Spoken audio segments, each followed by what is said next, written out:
ഇപ്പം നമ്മൾ ഈ ശാസ്ത്രങ്ങളൊക്കെ പറയുമ്പോഴും കേൾക്കുമ്പോഴും ഒക്കെ അന്വയ വ്യതിരേകം കൊണ്ട് മനസ്സിലാക്കുക എന്ന് പറയും. അങ്ങനെ പറഞ്ഞാൽ മനസ്സിലാവുമോ എന്നറിയില്ല. അന്വയ വ്യതിരേകം കൊണ്ട് എന്ന് പറയാം. ഇത് ഭാഗവതം തുടങ്ങുമ്പോൾ തന്നെ പറഞ്ഞിട്ടുണ്ട്. അത് എന്ന് വെച്ചാൽ അന്വയ വ്യതിരേകങ്ങളെ കൊണ്ട് വേണം മനസ്സിലാക്കുക എന്നുള്ള കാര്യം. ഇപ്പം എന്താ ഈ അന്വയം ഇങ്ങനെയൊക്കെ ചെയ്തോളൂ, നന്നാവും ഇട്ടു, ഇങ്ങനെ ചെയ്താൽ നന്മ ഉണ്ടാവും, അതാണ് അന്വയം. ഇങ്ങനെയൊന്നും ചെയ്യേണ്ട, ദുരിതമായിട്ട് തീരും ഇട്ടോ എന്ന് പറഞ്ഞ വ്യതിരേകം. അങ്ങനെയാണ്. ഇതൊരു സമ്പ്രദായമാണ്. ഭാഷയിൽ നമ്മൾ എന്തൊരാളെ പറഞ്ഞ് ബോധ്യപ്പെടുത്തുമ്പോഴും അന്വയ വ്യതിരേകങ്ങളെ കൊണ്ടാണ് മനസ്സിലാക്കിക്കുക എന്നൊരു പൊതുവെ ഒരു സമ്പ്രദായം ഉണ്ട്. അപ്പം ഇവിടെ എന്താ വെച്ചാൽ ഇങ്ങനെയൊക്കെ നല്ല മട്ടിൽ ഭഗവാനെ ഭജിച്ച് സജ്ജന സംസർഗം ചെയ്ത് നല്ല മട്ടിലേക്ക് പോവുകയാണെങ്കിൽ നന്മ ഉണ്ടാവും എന്നുള്ളത് സജ്ജനങ്ങളുടെ കഥയൊക്കെ വെച്ച് പറഞ്ഞു കൊടുത്തു. ഇനിയിപ്പോൾ എത്ര വലിയ കേമനാണെങ്കിലും ഈ ജാതി രണ്ടാം തരം പ്രവൃത്തിയായി ചെയ്യണത് വെച്ചാൽ ദുരിതം ഉണ്ടാവുള്ളൂ എന്ന് ചില മഹാകേമന്മാരുടെ കഥ വെച്ച് പറയണേ. വലിയ ആളായതുകൊണ്ട് കാര്യമില്ല. അപകടമായത് ചെയ്താൽ നമ്മള് വലിപ്പം നോക്കിയിട്ടല്ലല്ലോ ഇപ്പൊ ദുരിതങ്ങൾ വരുന്നതും പോണതൊന്നും. അപ്പൊ അതുകൊണ്ട് സൽക്കർമ്മങ്ങൾ ചെയ്താൽ അതിൻ്റെ ഫലം സൽക്കർമ്മമായിട്ടും ദുഷ്കർമ്മങ്ങൾ ചെയ്താൽ അതിൻ്റെ ഫലം ദുഷ്കർമ്മമായിട്ടും അനുഭവിക്കേണ്ടതായിട്ട് ഒരു ആരായാലും അതിന് ഏറ്റക്കുറച്ചിലൊന്നുമില്ല. ഞാൻ ഇന്നയാളുടെ മകനാണ്, ഇന്നയാളുടെ അച്ഛൻ്റെ പെങ്ങളുടെ മകനായതുകൊണ്ടൊന്നും അതിൽ വ്യത്യാസം ഉണ്ടാവില്ല. എല്ലാവരും അനുഭവിക്കേണ്ടി വരും. അപ്പം അതാണ് ഇവിടെ ഉണ്ടായത്. ഇപ്പം ഇന്ദ്രൻ എന്താ വെച്ചാൽ ഇന്ദ്ര അവിടുന്ന് തുടങ്ങുന്നത്. ചോദ്യം പരീക്ഷിച്ച് ചോദിക്കുകയാണേ, അല്ല എന്തിനാ ഇപ്പം ഈ ഗുരുനാഥനോട് ഇങ്ങനെ ശിഷ്യാണാം അക്രമം ഗുരുവ് ആണ്. ശിഷ്യന്മാർ ഗുരുനാഥന്മാരെ ആക്രമിക്കുന്ന കാലമാണ് ഇപ്പം അത്. എന്താ ശിഷ്യന്മാരെ ഗുരുനാഥ മാഷെ അടിച്ചു, ഒടിച്ചു, ചാലിൽ വീഴ്ത്തി, തല്ലി, പൂട്ടിയിട്ടു, ശ്വാസം മുട്ടിച്ചു, കൊന്നില്ല, കൊല്ലാനും വിചാരിച്ചേർന്നോ, പറ്റിയില്ല ആണ്. എന്താ അങ്ങനെയൊക്കെയുള്ള കാലമാണ്. അപ്പം അങ്ങനെയുള്ള കാലത്താണ് ഇതിനൊക്കെ പ്രസക്തി കൂടുകയും. ഏതും ഈ പുരാണം എന്നൊക്കെ പറയുമ്പോൾ നമ്മൾ വിചാരിക്കും ഇതൊക്കെ പഴയതല്ലേ, ഇതൊക്കെ ഇപ്പം എന്താ ഇത്ര കേമത്തം എന്തിനാ ചോദിക്കും. പഴയതാണെങ്കിലും പുരാ അപി നവം ആണ് പുരാണേ എന്ന് വെച്ചാൽ എന്താർത്ഥം? പുരാ അപി പുസ്തകം പഴയതാവും, സാധനം പുതിയതാണേ. ഏത് സാധനം? ഈ പറയാൻ പോണ കാര്യം അതിനെന്നും പുതുമ എന്ന് പറഞ്ഞ അർത്ഥം പ്രസക്തി ഉണ്ട് എന്നാണ്. ആനുകാലിക പ്രസക്തി ഇല്ലാത്തതൊന്നും ശാസ്ത്രങ്ങളിൽ ഉണ്ടാവില്ല.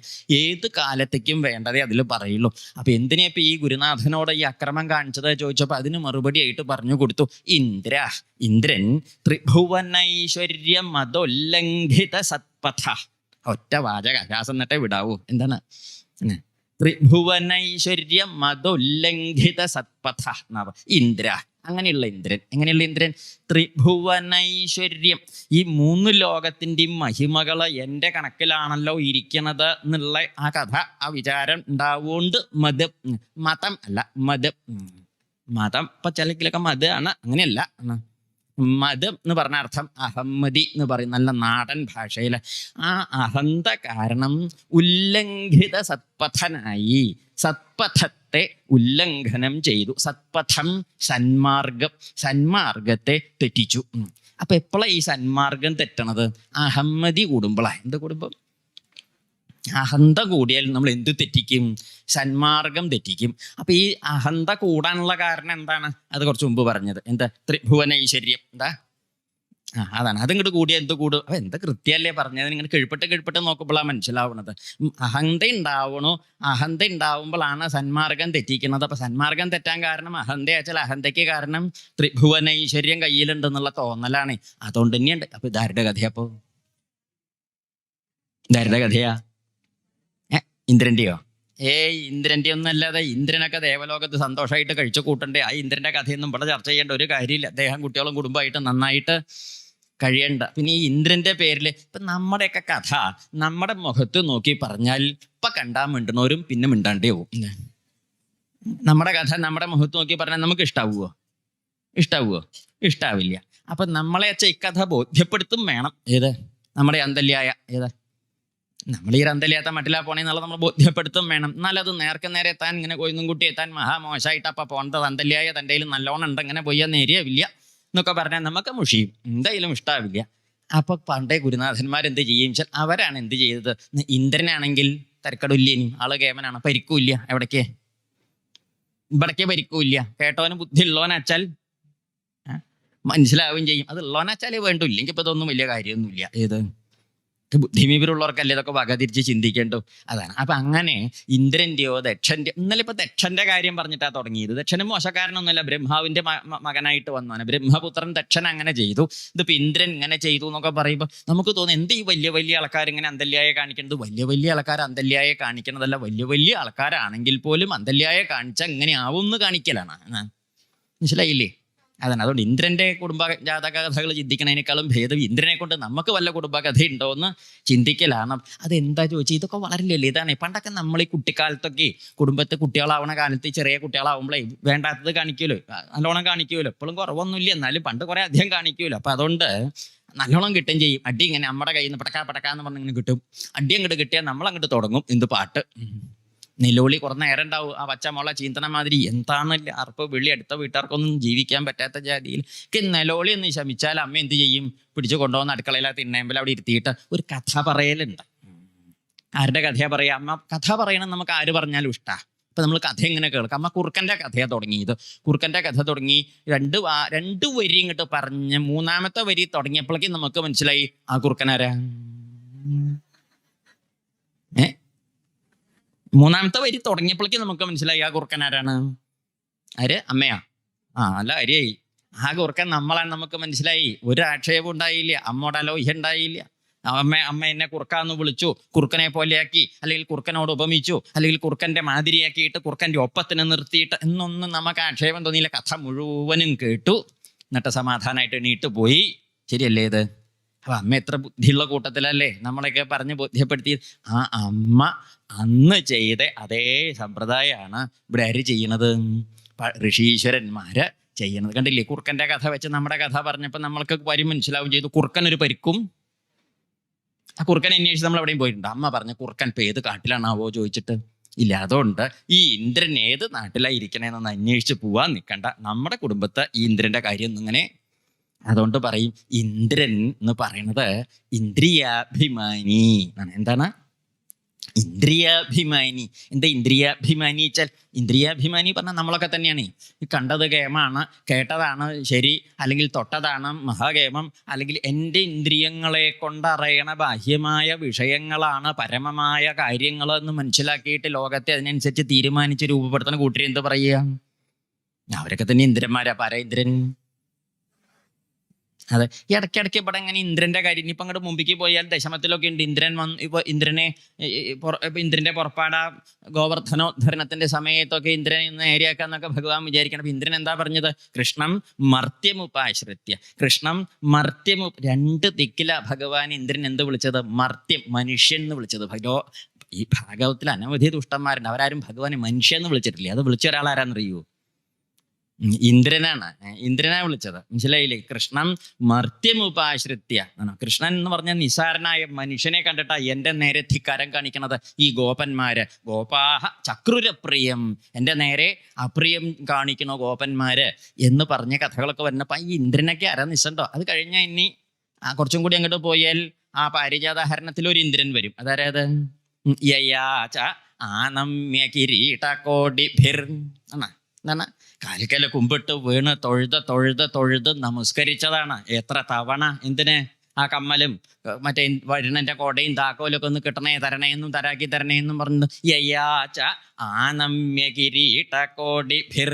നല്ലോണം നമസ്കരിച്ചു, ഒക്കെ കിട്ടി. സംഗതിയൊക്കെ ഭഗവാൻ കൊണ്ടുപോയി കൊടുത്തപ്പോഴോ സിദ്ധാർത്ഥ ഏതേന വിഗൃഹ്യതേ മഹാൻ അഹോ സുരാണാം ച തമോധികാഢ്യതാം. അവിടെ പറയും നോക്കണേ പറ്റുള്ള ഒരു തണ്ടും തൻ്റെടും ആരുടെ കിട്ടി. കാര്യം തരായപ്പം നമ്മുടെ നല്ല നാടൻ ഭാഷയിൽ പറഞ്ഞാൽ പാലം കടക്കോളം. ബാക്കി മൈക്ക് കൂടി പറയാൻ കൊള്ളില്ല, ബാക്കി അറിയില്ലേ? അതാണ് കാര്യം കഴിയുന്നത് വരെയൊക്കെ. കഴിഞ്ഞാൽ പിന്നെ വിഗ്രഹ്യതയെ നിന്ദിക്കണം. എന്നിട്ട് എന്താ ചെയ്യണം? നിന്ദിക്കണേ.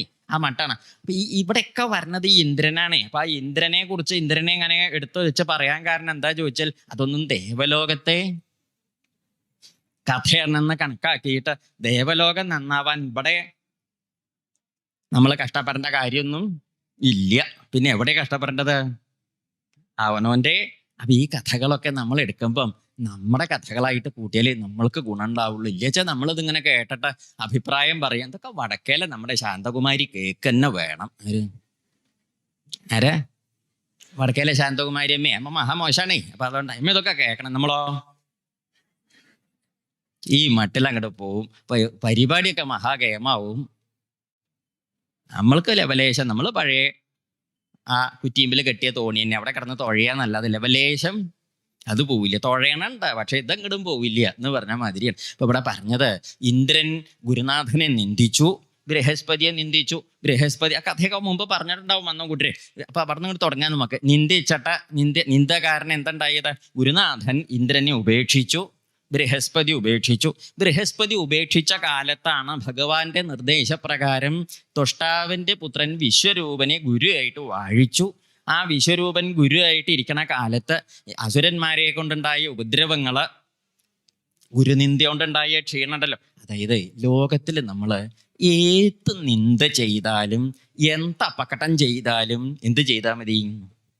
നമുക്ക് ചില അപകടം പറ്റി, അറിഞ്ഞിട്ടോ അറിയാണ്ടോ പറ്റി. എന്താ അതിന് പരിഹാരം? അതിന് പരിഹാരം എന്താ ചോദിച്ചാൽ ഗുരുനാഥനെ ചെന്ന് കണ്ട് തൊഴുക. ഗുരുനാഥ ഇങ്ങനെ ഒരു അബദ്ധം പറ്റിയിട്ടുണ്ട്, എന്താ ചെയ്യേണ്ട ഇഷ്ടമില്ല, ഇവിടുന്ന് വേണ്ട മാതിരി പറഞ്ഞെന്ന് വെച്ചാൽ നേരെയായി എന്ന് പറഞ്ഞ് അങ്ങോട്ട് തൊഴുത. അദ്ദേഹം വേണ്ടത് പറഞ്ഞു തരും. ഇങ്ങനെയൊക്കെ ചെയ്യൂട്ടി, എന്നാൽ നേരെയാവും, താൻ ഇങ്ങനെയൊക്കെ ചെയ്യണം, എന്നാൽ അതിന് പരിഹാരമാവും എന്നൊക്കെ പറഞ്ഞിട്ട് നമുക്ക് വിദ്യകൾ ആര് പറഞ്ഞു തരും? ഗുരുനാഥൻ പറഞ്ഞു തരും. ഒരു വലിയ അനുഗ്രഹം. അപകടം പറ്റിയാലും തിരുത്തി തരാൻ ആരുണ്ട്? ഗുരുനാഥന്മാരുണ്ട് നേരെയാക്കി തരാൻ. പക്ഷേ ഏത് ദിക്കിൽ പോയി എന്ത് അപകടമായ നിന്ദാപ്രവൃത്തി ചെയ്താലും തിരുത്താൻ ഗുരുനാഥൻ ഉണ്ടാവും. പക്ഷെ ഗുരുവിനെ നിന്ദിച്ചാലോ എന്താണ്ടാവുക? ആരും ഉണ്ടാവില്ല. അതുകൊണ്ട് ദേവി ഭാഗവത്തിൽ ഒരിക്കൽ പറയും, ശിവേരുഷ്ടേ ഗുരുസ്ത്രാത ഗുരൗരുഷ്ടേ ന ശങ്കര എന്ന് പറയും. എന്ന് വെച്ചാൽ അർത്ഥം, ശിവേരുഷ്ടേ ഭഗവാൻ കോപിച്ചാൽ ഗുരുസ്ത്രാത രക്ഷിക്കാൻ ആരുണ്ടാവും? ഗുരുനാഥൻ ഉണ്ടാവും. ഗുരൗരുഷ്ടേ ഗുരുനാഥൻ കോപിച്ചാലോ രക്ഷിക്കാനാണെങ്കിലോ ഇരിക്കണ കൊമ്പ് മുറിച്ചാൽ എന്താ ഉണ്ടാവുക? ആര്? കൊമ്പോ അതോ അവനവനോ?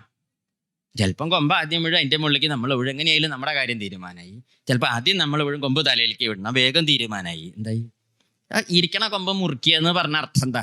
അവനവൻ്റെ അടിത്തറ മാന്തുക എന്നല്ലേ അതിൻ്റെ അർത്ഥം. ഇപ്പൊ ഗുരുനിന്ദ ചെയ്യുക എന്ന് പറഞ്ഞതിൻ്റെ അർത്ഥം നമ്മളെ തന്നെ നശിപ്പിക്കുക എന്ന അതിൻ്റെ അർത്ഥം. അത് ചെയ്യാൻ പാടില്ല. ഇന്ദ്രൻ അതിനാ പുറപ്പെട്ടത്.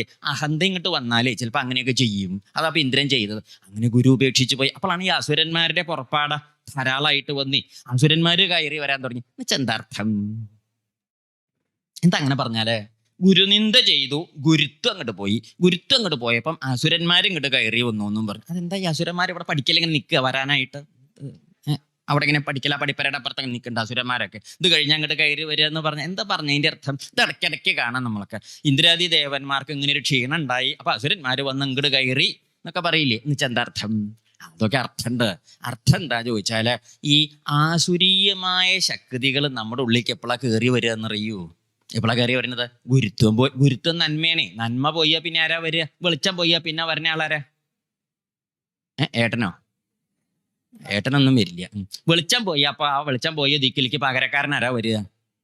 ഇരുട്ടല്ലേ വരിക, ശരിയല്ലേ? ഇത് വെളിച്ചം വന്നാൽ പോണ ആളാരാ? വെളിച്ചം വന്നാൽ പോണവരൊക്കെ ഉണ്ട്, അതല്ല.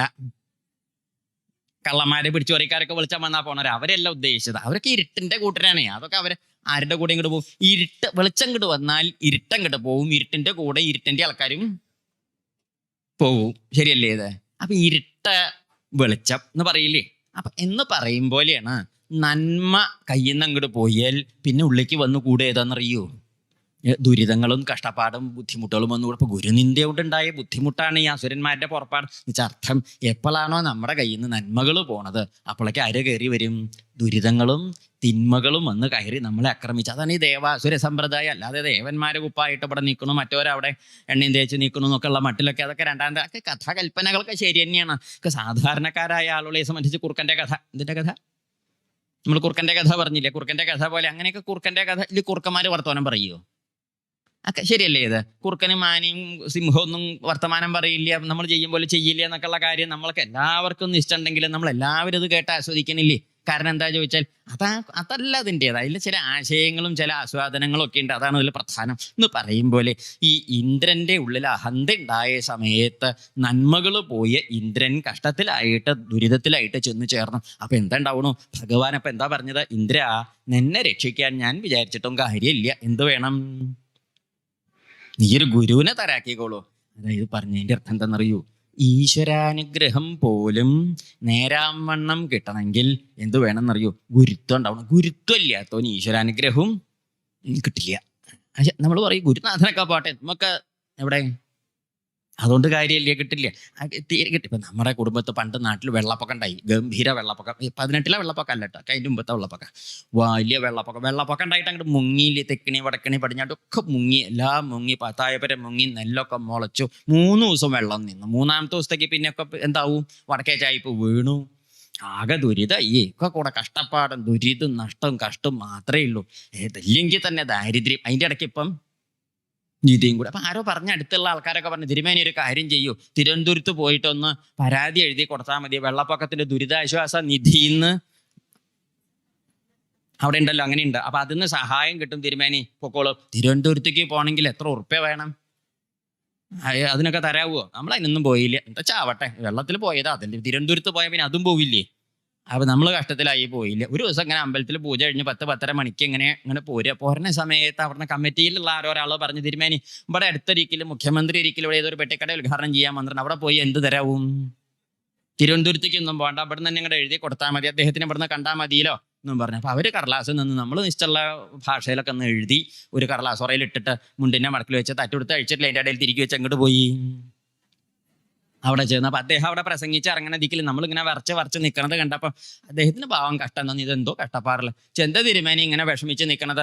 നമ്മൾ നല്ലോണം നിലവിളിച്ചു. ആകെ നിശ്ചയുള്ളൊരു പണിയതാ, നല്ലോണം നിലവിളിച്ചു.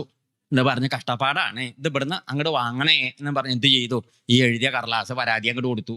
അപ്പൊ അദ്ദേഹം എന്താ വിശേഷം ചോദിച്ചു. ഇതിലുണ്ട്, ഇവിടുന്ന് നല്ലോണം അനുസരിത്തണം എന്നും പറഞ്ഞു. ആയിക്കോട്ടെ, സമാധാനമായിട്ട് പോയിക്കോളൂ. അപ്പൊ നമ്മൾ അവിടുന്ന് തൊഴുത് അവനവൻ്റെ കുടുംബത്തേക്ക് ഇങ്ങോട്ട് പോരും ചെയ്തു. ഇദ്ദേഹം കടലാസായിട്ട് തിരുവനന്തപുരത്തേക്ക് പോയി. അദ്ദേഹം തിരുവനന്തപുരത്ത് പോയിട്ട് 3-ാമത്തെ മാസമാണ് ഇത് പൊളിച്ചത്. നമ്മൾ കൊടുത്ത കടലാസിന്റെ കുറെ പൊളിച്ചു നോക്കിയത് 3-ാമത്തെ മാസം. അത് പൊളിച്ചിട്ട് അദ്ദേഹം എന്ത് ചെയ്തു, വായിച്ചത് പിന്നെയും 2 മാസം കഴിഞ്ഞിട്ടാ പൊളിച്ചവിടെ വെച്ച് പോയത്. എന്നിട്ട് അദ്ദേഹം എന്ത് ചെയ്തു, ആ ടീച്ചർമാരോട് ചോദിച്ചു, ഇങ്ങനെ വെള്ളപ്പൊക്കം ഉണ്ടായോ എന്നൊന്ന് അന്വേഷിക്കണം എന്ന് പറഞ്ഞു. അങ്ങനെ വന്ന 6-ാമത്തെ മാസം നമ്മുടെ മലപ്പുറം ജില്ലാ കലക്ടർക്ക് ഒരു കത്ത്, ഇങ്ങനെ വെള്ളപ്പൊക്കം ഉണ്ടായോ ഭാഗത്ത്. അപ്പൊ കലക്ടർ പറഞ്ഞു, സാറേ ഒന്നും പറയണ്ട, ഞാൻ അന്ന് ഭാര്യ വീട്ടിലായിരുന്നു, ഒരു വിവരവും ഇല്ല എന്നും പറഞ്ഞു. ഭാര്യ വീട്ടിൽ പോയാൽ വല്ല വിവരവും ഉണ്ടാവുമോ?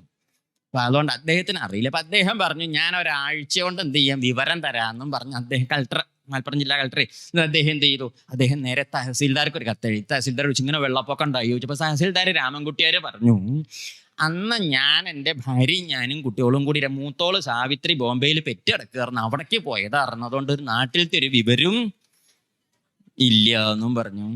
അപ്പൊ അദ്ദേഹത്തിനും ഇല്ല വിവരം. അപ്പൊ അദ്ദേഹം ഒരാഴ്ച കൊണ്ട് ഞാൻ വിവരം തരാമെന്ന് പറഞ്ഞു. തഹസീൽദാർ രാമൻകുട്ടിയാർ. എന്നിട്ട് അദ്ദേഹം എന്ത് ചെയ്തു, നമ്മുടെ വില്ലേജ് ഓഫീസർ കുട്ടീഷൻ നായരുണ്ട്, കുട്ടീഷൻ നായർക്ക് കത്തെഴുതി. കുട്ടീഷൻ നായരോട് ചോദിച്ചു, ഇങ്ങനെ വെള്ളപ്പൊക്കം ഉണ്ടായി ചോദിച്ചു. അദ്ദേഹം പറഞ്ഞു, എന്തോ ഒന്ന് ഉണ്ടായി, അത് എന്നാ ഉണ്ടായി എന്ന് എനിക്കറിയില്ല, ഞാനൊന്ന് ആലോചിച്ച് അന്വേഷിച്ചിട്ട് വിവരം തരാ പറഞ്ഞു. അങ്ങനെയൊക്കെ അപ്പോഴേക്ക് കാലം കുറച്ചായി. അങ്ങനെ ഒരു ദിവസം കണ്ടു, നമ്മുടെ വില്ലേജ് ഓഫീസർ കുട്ടീഷൻ നായരും അതുപോലെ കോൽക്കാരൻ അപ്പുട്ടൻ നായരും കൂടി ഒരു ദിവസം കൊടയും പിടിച്ച് അങ്ങനെ പടിപ്പര കയറി അങ്ങനെ വരുന്നു. നമ്മൾ ആ വടക്കേ ചായ്പിൽ കൊണ്ടുവന്നിരുത്തി നല്ലോണം അങ്ങോട്ട് കാരോലപ്പും, ഇവിടേക്ക് എന്താ പറയാ ശരി കേട്ടോ, കാരോലപ്പും പിന്നെ നല്ല നേന്ത്രപ്പഴം പുഴുങ്ങിയതും നല്ല കുഴ പാലൊഴിച്ച ചായ അങ്ങോട്ട് കൊടുത്തു. വലിയ ത്രശ വലിപ്പമുള്ള ഗ്ലാസ്സിലാണ് കൊടുത്തത്. നല്ലോണം അങ്ങോട്ട് കൊടുത്തു. മതി പറഞ്ഞ് നമ്മൾ വിളമ്പി കൊടുത്തു. കഴിക്കൂ, വെള്ളം പൊന്തണേ കൊടുത്തു. ആകെ മൂക്കറ്റം കഴിച്ച് ചുച്ചി തിരുമേനി വെള്ളം പൊന്തിയത് എവിടെ അടയാളമല്ലോ. അപ്പൊ നമ്മൾ നമ്മുടെ തെക്കിനിയുടെയൊക്കെ ഭാഗത്തൊക്കെ വെള്ളം പൊന്തിയതിന്റെ അടയാളം ഉണ്ടേ, കാണിച്ചു കൊടുത്തു.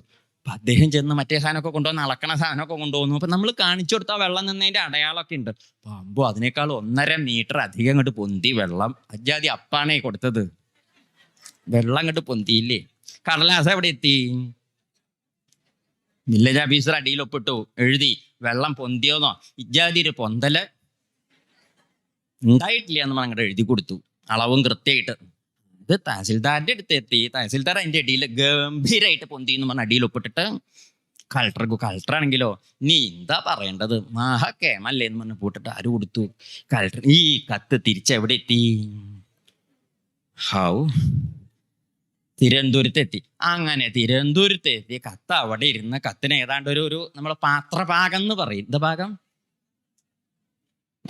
ഈ പദാർത്ഥങ്ങളൊക്കെ പാകം ചെയ്ത് നിങ്ങളുടെ അടുത്തങ്ങോട്ട് വാരി മിണുങ്ങാൻ പാടില്ല. അത് ഇറക്കി വെച്ചിട്ടൊരു പാത്രപാകം ഉണ്ട്. എന്തുണ്ട്? ഉരുളിയിൽ ഇരുന്നിട്ടൊരു പാകപ്പെടലുണ്ട്. അങ്ങനെ പാത്രപാകവും വന്ന അങ്ങനെ എന്താ ഉണ്ടായെന്ന് വെച്ചോണ്ടോ, നമുക്ക് കഴിഞ്ഞ് നമ്മുടെ വെള്ളപ്പൊക്കം കഴിഞ്ഞിട്ട് 16ാമത്തെ കൊല്ലത്തെ വരൾച്ചയ്ക്ക് വടക്കേ പറമ്പിലെ കിണറ്റുനിന്ന് ആഴത്തുനിന്ന് വെള്ളം കോരി ചെപ്പോടത്തിൽ തോളത്തേറ്റി കൊണ്ടുവരുന്ന സമയത്ത് പോസ്റ്റ്മാൻ്റെ മുറ്റത്ത് ഇങ്ങനെ നിൽക്കണു. എന്താ ചോദിച്ചു, എന്താ നാരായണൻകുട്ടി എവിടെ ചോദിച്ചു. തിരുമേനി ഒരു മണി ഓർഡർ ഉണ്ടെന്ന് പറഞ്ഞു. ഔ എന്താ അത് ചോദിച്ചു. നോക്കിയപ്പം അപ്പോഴാണ് നമുക്ക് എന്ത് കിട്ടിയത്. വെള്ളപ്പൊക്ക ദുരിതാശ്വാസ ഫണ്ടിൽ നിന്ന് 150 ഉറുപ്യ ദുരിതാശ്വാസം കിട്ടി.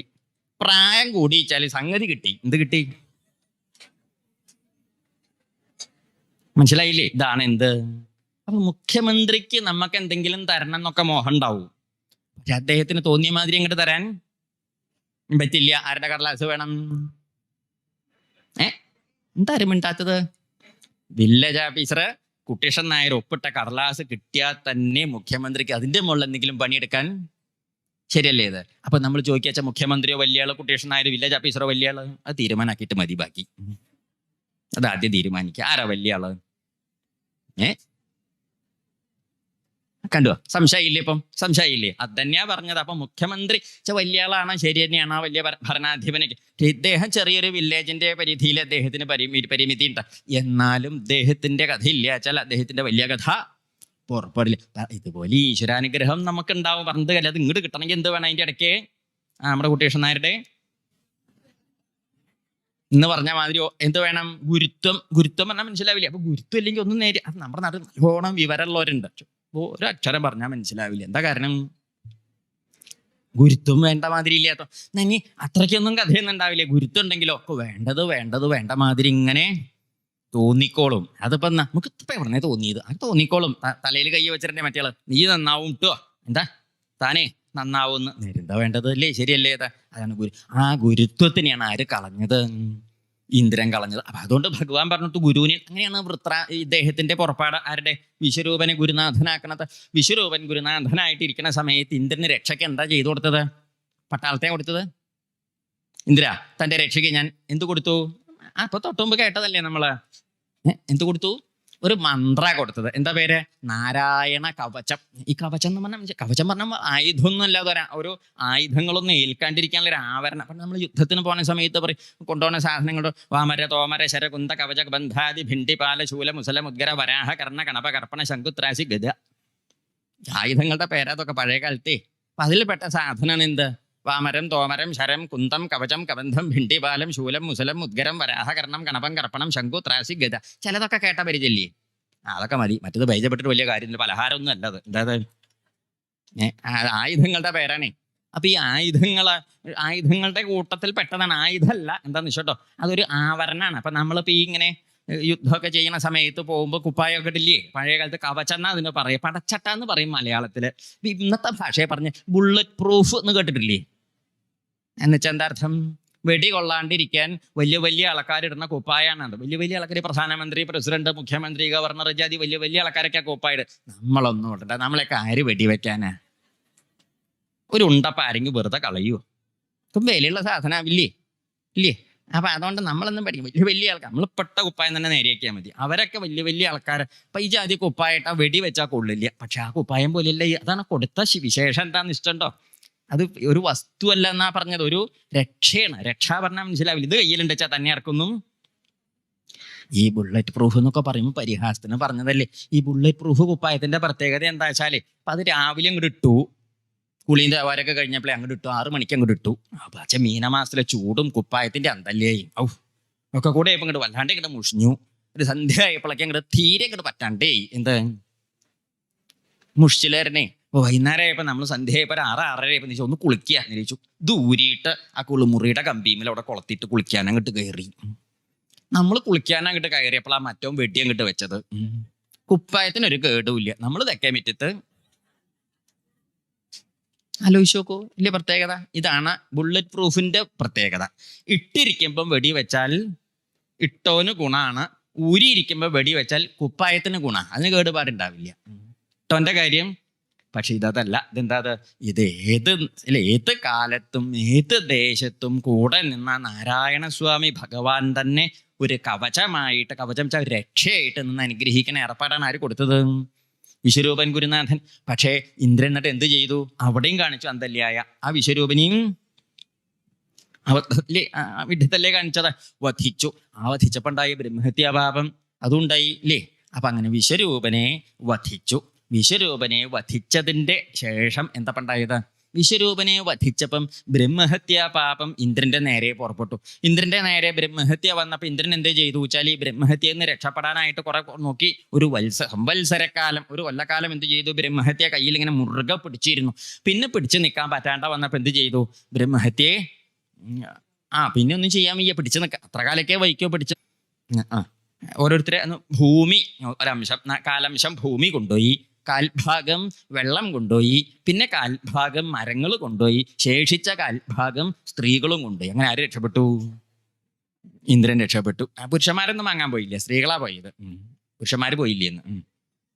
അപ്പൊ എന്താ വെച്ചാല് പറഞ്ഞതിന്റെ എന്താ പ്രത്യേകം ധരിക്കണേ. ബ്രഹ്മഹത്യ നാല് കൂട്ടര് വന്ന് ഭാഗിച്ചു കൊണ്ടുപോയി എന്ന് പറഞ്ഞതിന്റെ അർത്ഥം അതിൽ കാൽഭാഗം കൊണ്ടുപോയത് ഭൂമി. ഈ ഭൂമിയിൽ നമ്മൾ കാണുന്ന ഈ മരുഭൂമിയൊക്കെ ഇല്ലേ, നട്ടാൽ മുളയ്ക്കാത്ത സ്ഥലങ്ങള്, മരുഭൂമി, ഇതൊക്കെ ഈ ബ്രഹ്മഹത്യയുടെ ഭാഗമാണ്.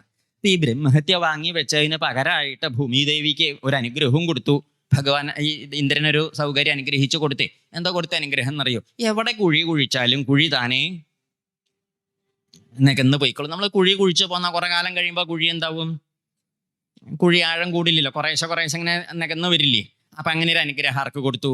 ഈ ഭൂമിക്ക് കൊടുത്തു. പിന്നെ കുറേശ്ശെ പിന്നെ കാൽഭാഗം വാങ്ങി തരാൻ നിശ്ചട്ടോ വെള്ളം വാങ്ങി. വെള്ളത്തിൽ ഈ നൊരയും പതിയൊക്കെ ഉള്ള വെള്ളം കണ്ട്, നൊരയും പതിയൊക്കെ അല്ലേ ഇങ്ങനെ ഈ പതയൊക്കെ കാണുന്നത്, അതൊക്കെ അശുദ്ധ എന്നാ പറയാം. അങ്ങനെ ശാസ്ത്രത്തിൽ വിധിയുണ്ട്. ഈ നൊരയും പതിയൊക്കെ ഉള്ള വെള്ളത്തിൽ കാലൊഴുകി ആചമിക്കാൻ പാടില്ല, കഴിക്കാൻ പാടില്ല, അങ്ങനെയൊക്കെ പാടില്ല എന്നൊക്കെ ഉണ്ട്. അപ്പൊ അങ്ങനെയുള്ള ഒരു അശുദ്ധി നൊരപത വെള്ളത്തിനുണ്ട്. അപ്പൊ അതുകൊണ്ട് അത് ബ്രഹ്മഹത്യയുടെ ഭാഗമാണെന്നാ പറയുക. അങ്ങനെ ഈ വെള്ളത്തിന് എന്ത് കൊടുത്തു? അനുഗ്രഹം കൊടുത്തു. ബ്രഹ്മഹത്യ വാങ്ങിയതിന് അനുഗ്രഹം കൊടുത്തു. എന്താ കൊടുത്തതെന്നറിയോ? അവർക്ക് എത്ര കോരി എടുത്താലും പിന്നെയും വെള്ളം ഉണ്ടാവും. ഇപ്പൊ മീനമാസമൊക്കെ ചില ദിക്കിലൊക്കെ കിണറൊക്കെ വറ്റുമ്പോൾ അപ്പൊ എങ്ങനെയാ കിണറ് വെള്ളമൊക്കെ ഉണ്ടോ? ദുർലഭമാണ്. അപ്പൊ എന്ത് ചെയ്യും? ഒന്നുമില്ല, വെളിച്ചാവുമ്പം നിറയെ ഉണ്ടാവും. കോരി കോരി കോരി വൈകുന്നേരമായ പിന്നെ ഒരു തുള്ളി ഉണ്ടാവില്ല. പിന്നെ വിളിച്ചാമ്പാത്തിയെ കേട്ടോ. നമ്മളങ്ങോട്ട് വറ്റി എന്നൊക്കെ വിചാരിക്കും. വൈകുന്നേരമായി നോക്കിയാൽ നമ്മൾ ആ നേദ്യത്തിന്റെ ഉരുളി പോലെ ഉണ്ടാവും, നല്ല വൃത്തിയായിട്ടിരിക്കും. എന്താ ഒന്നും ഉണ്ടാവില്ല അല്ലേ? വെളിച്ചായ എന്തുണ്ടാവും? വീണ്ടും 1-2 പടവ് നിറയെ വെള്ളം ഉണ്ടാവില്ലേ? അപ്പൊ എത്ര കോരിയെടുത്താലും പിന്നെയും പിന്നെയും ഉണ്ടായിക്കൊണ്ടിരിക്കും എന്ന വരം കൊടുത്തു. ആർക്ക്? വെള്ളത്തിന് കൊടുത്തു. പിന്നെ ഈ മരങ്ങൾക്കാണ് പിന്നെ ബ്രഹ്മഹത്യ കൊടുത്തത്. മരങ്ങൾ ബ്രഹ്മഹത്യ വാങ്ങിയത് എങ്ങനെയാന്ന് വെച്ചിട്ടോ, ഈ മരങ്ങളുടെയൊക്കെ കമ്പൊക്കെ മുറിച്ചാൽ കണ്ടിട്ടില്ലേ, കറ ഇങ്ങനെ ഒരു കറ ഒഴുകി വരുന്നു. പല ജാതി മരങ്ങൾക്ക്, എല്ലാ മരങ്ങൾക്കും ഉണ്ടാവും ഒരു കൂട്ടം കറ. വെള്ളയാണ്, ചിലതിന് കറുപ്പ്, ചിലതിന് ചുമപ്പ്, പല ജാതി നിറത്തിലെ കറ ഉണ്ടാവില്ലേ? ഈ കറ ഉണ്ടാവണത് ബ്രഹ്മഹത്യാഭാവമാണ്. പക്ഷെ ഈ ബ്രഹ്മഹത്യ വാങ്ങിയതിന് ഒരു അനുഗ്രഹവും കൊടുത്തു. ഈ മരങ്ങളൊക്കെ എന്താ കൊടുത്തതെന്നറിയോ? എവിടെ മുറിച്ചാലും വീണ്ടും അവിടെ എന്തുണ്ടാവും? ശാഖകൾ ഇങ്ങനെ വളർന്ന് വളർന്ന് വരും എന്നൊരു അനുഗ്രഹം കൊടുത്തു. മരങ്ങൾക്ക് കണ്ടില്ലേ, നമ്മൾ വെട്ടി മുറിച്ചാൽ പിന്നെ എന്തുണ്ടാവും? ശാഖ ഉണ്ടാവും. ശരിയല്ലേ? ഇപ്പൊ നമ്മുടെ കയ്യോ കാലോ വെട്ടി മുറിച്ചാലോ കറ ഇങ്ങനെ വരും, പക്ഷെ എന്തുണ്ടാവില്ല? കറ ഇങ്ങനെ വൈകുന്നേരം വരെ വരും. പിന്നെ ശാഖ ഉണ്ടാവുക? എന്ത് ശാഖ ഉണ്ടാവും? ഒരു ശാഖ ഉണ്ടാവില്ല. കൊമ്പൻ ജില്ലയൊന്നും പിന്നെ ഉണ്ടാവില്ല. കണ്ടില്ലേ? അപ്പൊ വ്യത്യാസം മനസ്സിലായില്ലേ? ഇങ്ങനെ സ്ത്രീകൾക്കും കൊടുത്തു. ഇങ്ങനെ 4 കൂട്ടരൊക്കെ ഈ ഭാഗിച്ചങ്ങോട്ട് കൊടുത്തു. കാലംശായിട്ട് ഈ ബ്രഹ്മഹത്യ ഭാഗിച്ചു കൊടുത്തു. ഇങ്ങനെ അപ്പൊ എല്ലാവരും ബ്രഹ്മഹത്യ വാങ്ങി. ബ്രഹ്മഹത്യ വാങ്ങിയവർക്കൊക്കെ ഓരോ സൗകര്യം കൊടുത്തു. അപ്പൊ നമ്മുടെ നാട്ടിലൊക്കെ അങ്ങനെ ഉണ്ടല്ലോ. ഈ എന്താ ഇപ്പൊ പറയുന്നത്, ഓണത്തിന്റെ ഒക്കെ കാലായ കണ്ടിട്ടില്ലേ? അങ്ങാടിയിൽ വലിയ വലിയ ബോർഡ്, ഈ കടയുടെ വലിയ വലിയ കടയുടെ ഒക്കെ മുമ്പിൽ കാണാം. എന്താ ബോർഡ്? ഓട്ടോറിക്ഷ വാങ്ങിയാൽ കാറ് ഫ്രീ എന്ന്. അങ്ങനെയല്ലാന്നോ? അങ്ങനെയൊക്കെ ഉണ്ടാവും.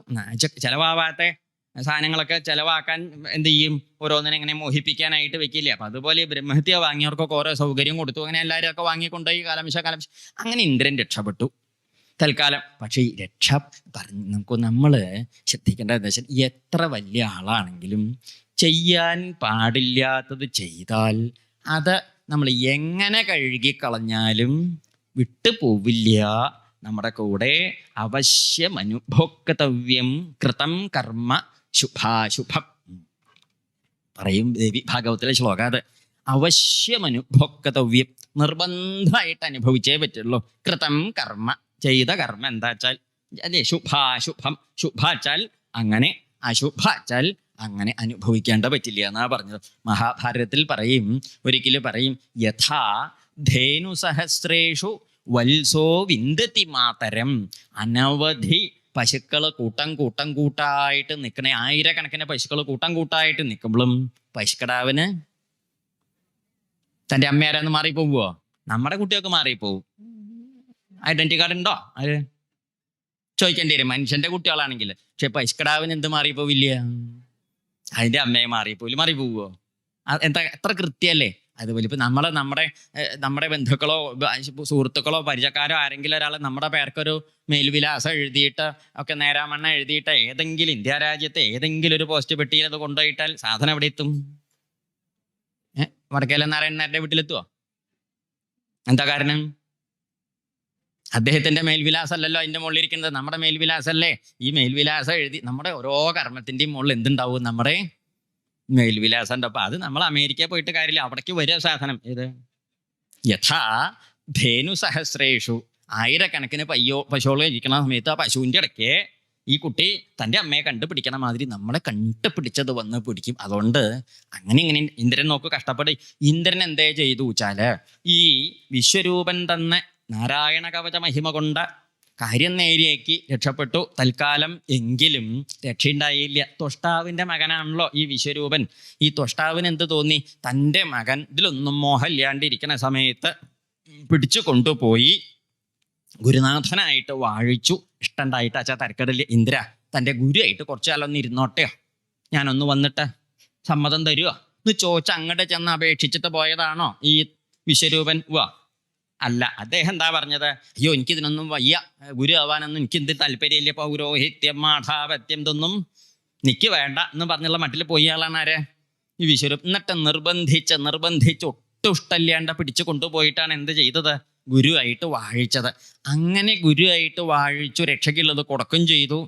അപ്പോൾ എന്തുണ്ടായത്? ഈ അസുരന്മാർക്കും കുറേശ്ശെ യജ്ഞഭാഗം ആര് കൊടുക്കണു? വിശ്വരൂപൻ കൊടുക്കണമെന്നൊരു സ്ഥിതി വന്നു. അതെന്താ അങ്ങനെ? ദേവന്മാർക്കാണ് യജ്ഞ ഹവിർഭാഗം. ഹവിസിന്റെ ഭാഗം വാസ്തവത്തിൽ ആർക്കാണ്? ദേവന്മാർക്കുള്ളതാണ്. ഈ ഹോമിക്കണ ഹവിസിന്റെ ഭാഗം അതിൽ നിന്നൊരംശമാണ് ആർക്ക് കൊടുക്കണത്? അസുരന്മാർക്ക് കൊടുക്കണത്. അതിൽ വിശ്വരൂപനെ കുറ്റം പറയാൻ പറ്റില്ല. എന്താ കാരണം ചോദിച്ചാൽ ഈ വിശ്വരൂപന്റെ അച്ഛൻ ത്വഷ്ടാവ് ദേവനാണെങ്കിലും അമ്മ രചന അസുരത്തിയണേ. അതൊരു പ്രേമ കല്യാണം അറിഞ്ഞു ഇങ്ങോട്ടും. അതാണ് ഈ പ്രേമിക്കുമ്പോൾ നമ്മുടെ നാട്ടിൽ ജാതി നോക്കില്ലല്ലോ. പ്രേമം കഴിഞ്ഞാൽ പിന്നെ നോക്കാൻ വേറെ ഒന്നും ഇല്ലായോണ്ട് ഇതൊക്കെ തന്നെ, അല്ലാണ്ട് പിന്നെ എന്താ നോക്കുക അല്ലേ? ആലോചിച്ച് നോക്കുക. അപ്പൊ അതുകൊണ്ട് ഈ അസുരത്തിയാണ് വിവാഹം ചെയ്തത്. അപ്പൊ അതുകൊണ്ട് അവനോന്റെ ഇല്ലത്ത് വന്നാൽ അച്ഛൻ അപ്പൻ വല്യച്ഛന്മാരും ഒക്കെ മുത്തശ്ശനൊക്കെ എന്താണ്? ദേവന്മാർ. അമ്മത്ത് പോയാലോ? അമ്മാത്ത മുത്തശ്ശൻ അമ്മാവന്മാരെ ഒക്കെ അസുരന്മാരാണ്. കുട്ടികൾക്ക് ഇപ്പൊ അവനോന്റെ അച്ഛൻ വല്യച്ഛന്മാര് അപ്പന്മാര് എന്നൊക്കെ പറയണം സമ്പ്രദായം തന്നെയല്ലേ അമ്മാവന്മാരോടൊക്കെ ഉണ്ടാവുക, അമ്മയുടെ ബന്ധുക്കളോടൊക്കെ ഉണ്ടാവുക. കുട്ടികൾക്ക് അതിൽ ഭേദം ഉണ്ടാവില്ലേ? അപ്പൊ അച്ഛൻ്റെ കൂട്ടർക്ക് കൊടുക്കണ മാതിരി കുറച്ച് ആർക്കും കൊടുത്തു. നമ്മുടെ കൂട്ടർ അതിപ്പോൾ തെറ്റായിട്ട് പറയാൻ പറ്റില്ല അദ്ദേഹത്തിന്റെ പക്ഷത്തിൽ. പക്ഷെ ഇന്ദ്രൻ അത് ഇഷ്ടമായില്ല. ഇന്ദ്രൻ എന്ത് ചെയ്തു വെച്ചോ? ഇന്ദ്രൻ തന്റെ ആയുധം കൊണ്ട് ഈ വിശ്വരൂപന്റെ ശിരസ് അങ്ങോട്ട് ഛേദിച്ചു. അതപ്പം ഉണ്ടായത്. ഈ ശിരസ് ഛേദിച്ചു. അപ്പോഴേക്ക് എന്താ ഉണ്ടായത്? കഷ്ടമായി. ആലോചിച്ച് നോക്കുക. അങ്ങനെയാണ് ഈ ബ്രഹ്മഹത്യാഭാവമൊക്കെ ഉണ്ടായത്. ഇതാണ് കാരണം. എന്തൊരു കഷ്ടമല്ലേ ഇങ്ങനെയൊക്കെ ഒരു ഗുരുവിനെ നിന്ദിച്ചത് കാരണമാണ് ഈ ദുരിതം ഉണ്ടായത്. ഇപ്പൊ രണ്ടാമത്തേന് ഇപ്പൊ എന്താ ചെയ്തത് കണ്ടു? ഒരു പാപം തുടങ്ങിയ പിന്നെ അതിൻ്റെ കൂടെ പാപങ്ങൾ അതിനെ തീർക്കാൻ വീണ്ടും ഒരുത്തനെ കൊന്നു. ഒന്നോട് തീരുന്ന വിചാരിച്ചത്. അപ്പൊ ഒരുത്തൻ കണ്ടു, അവനെയും കൊന്നു.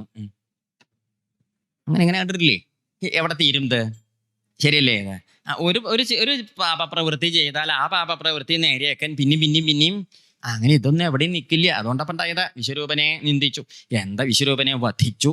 അപ്പോഴേക്ക് ത്വഷ്ടാവിന് സഹിച്ചില്ല.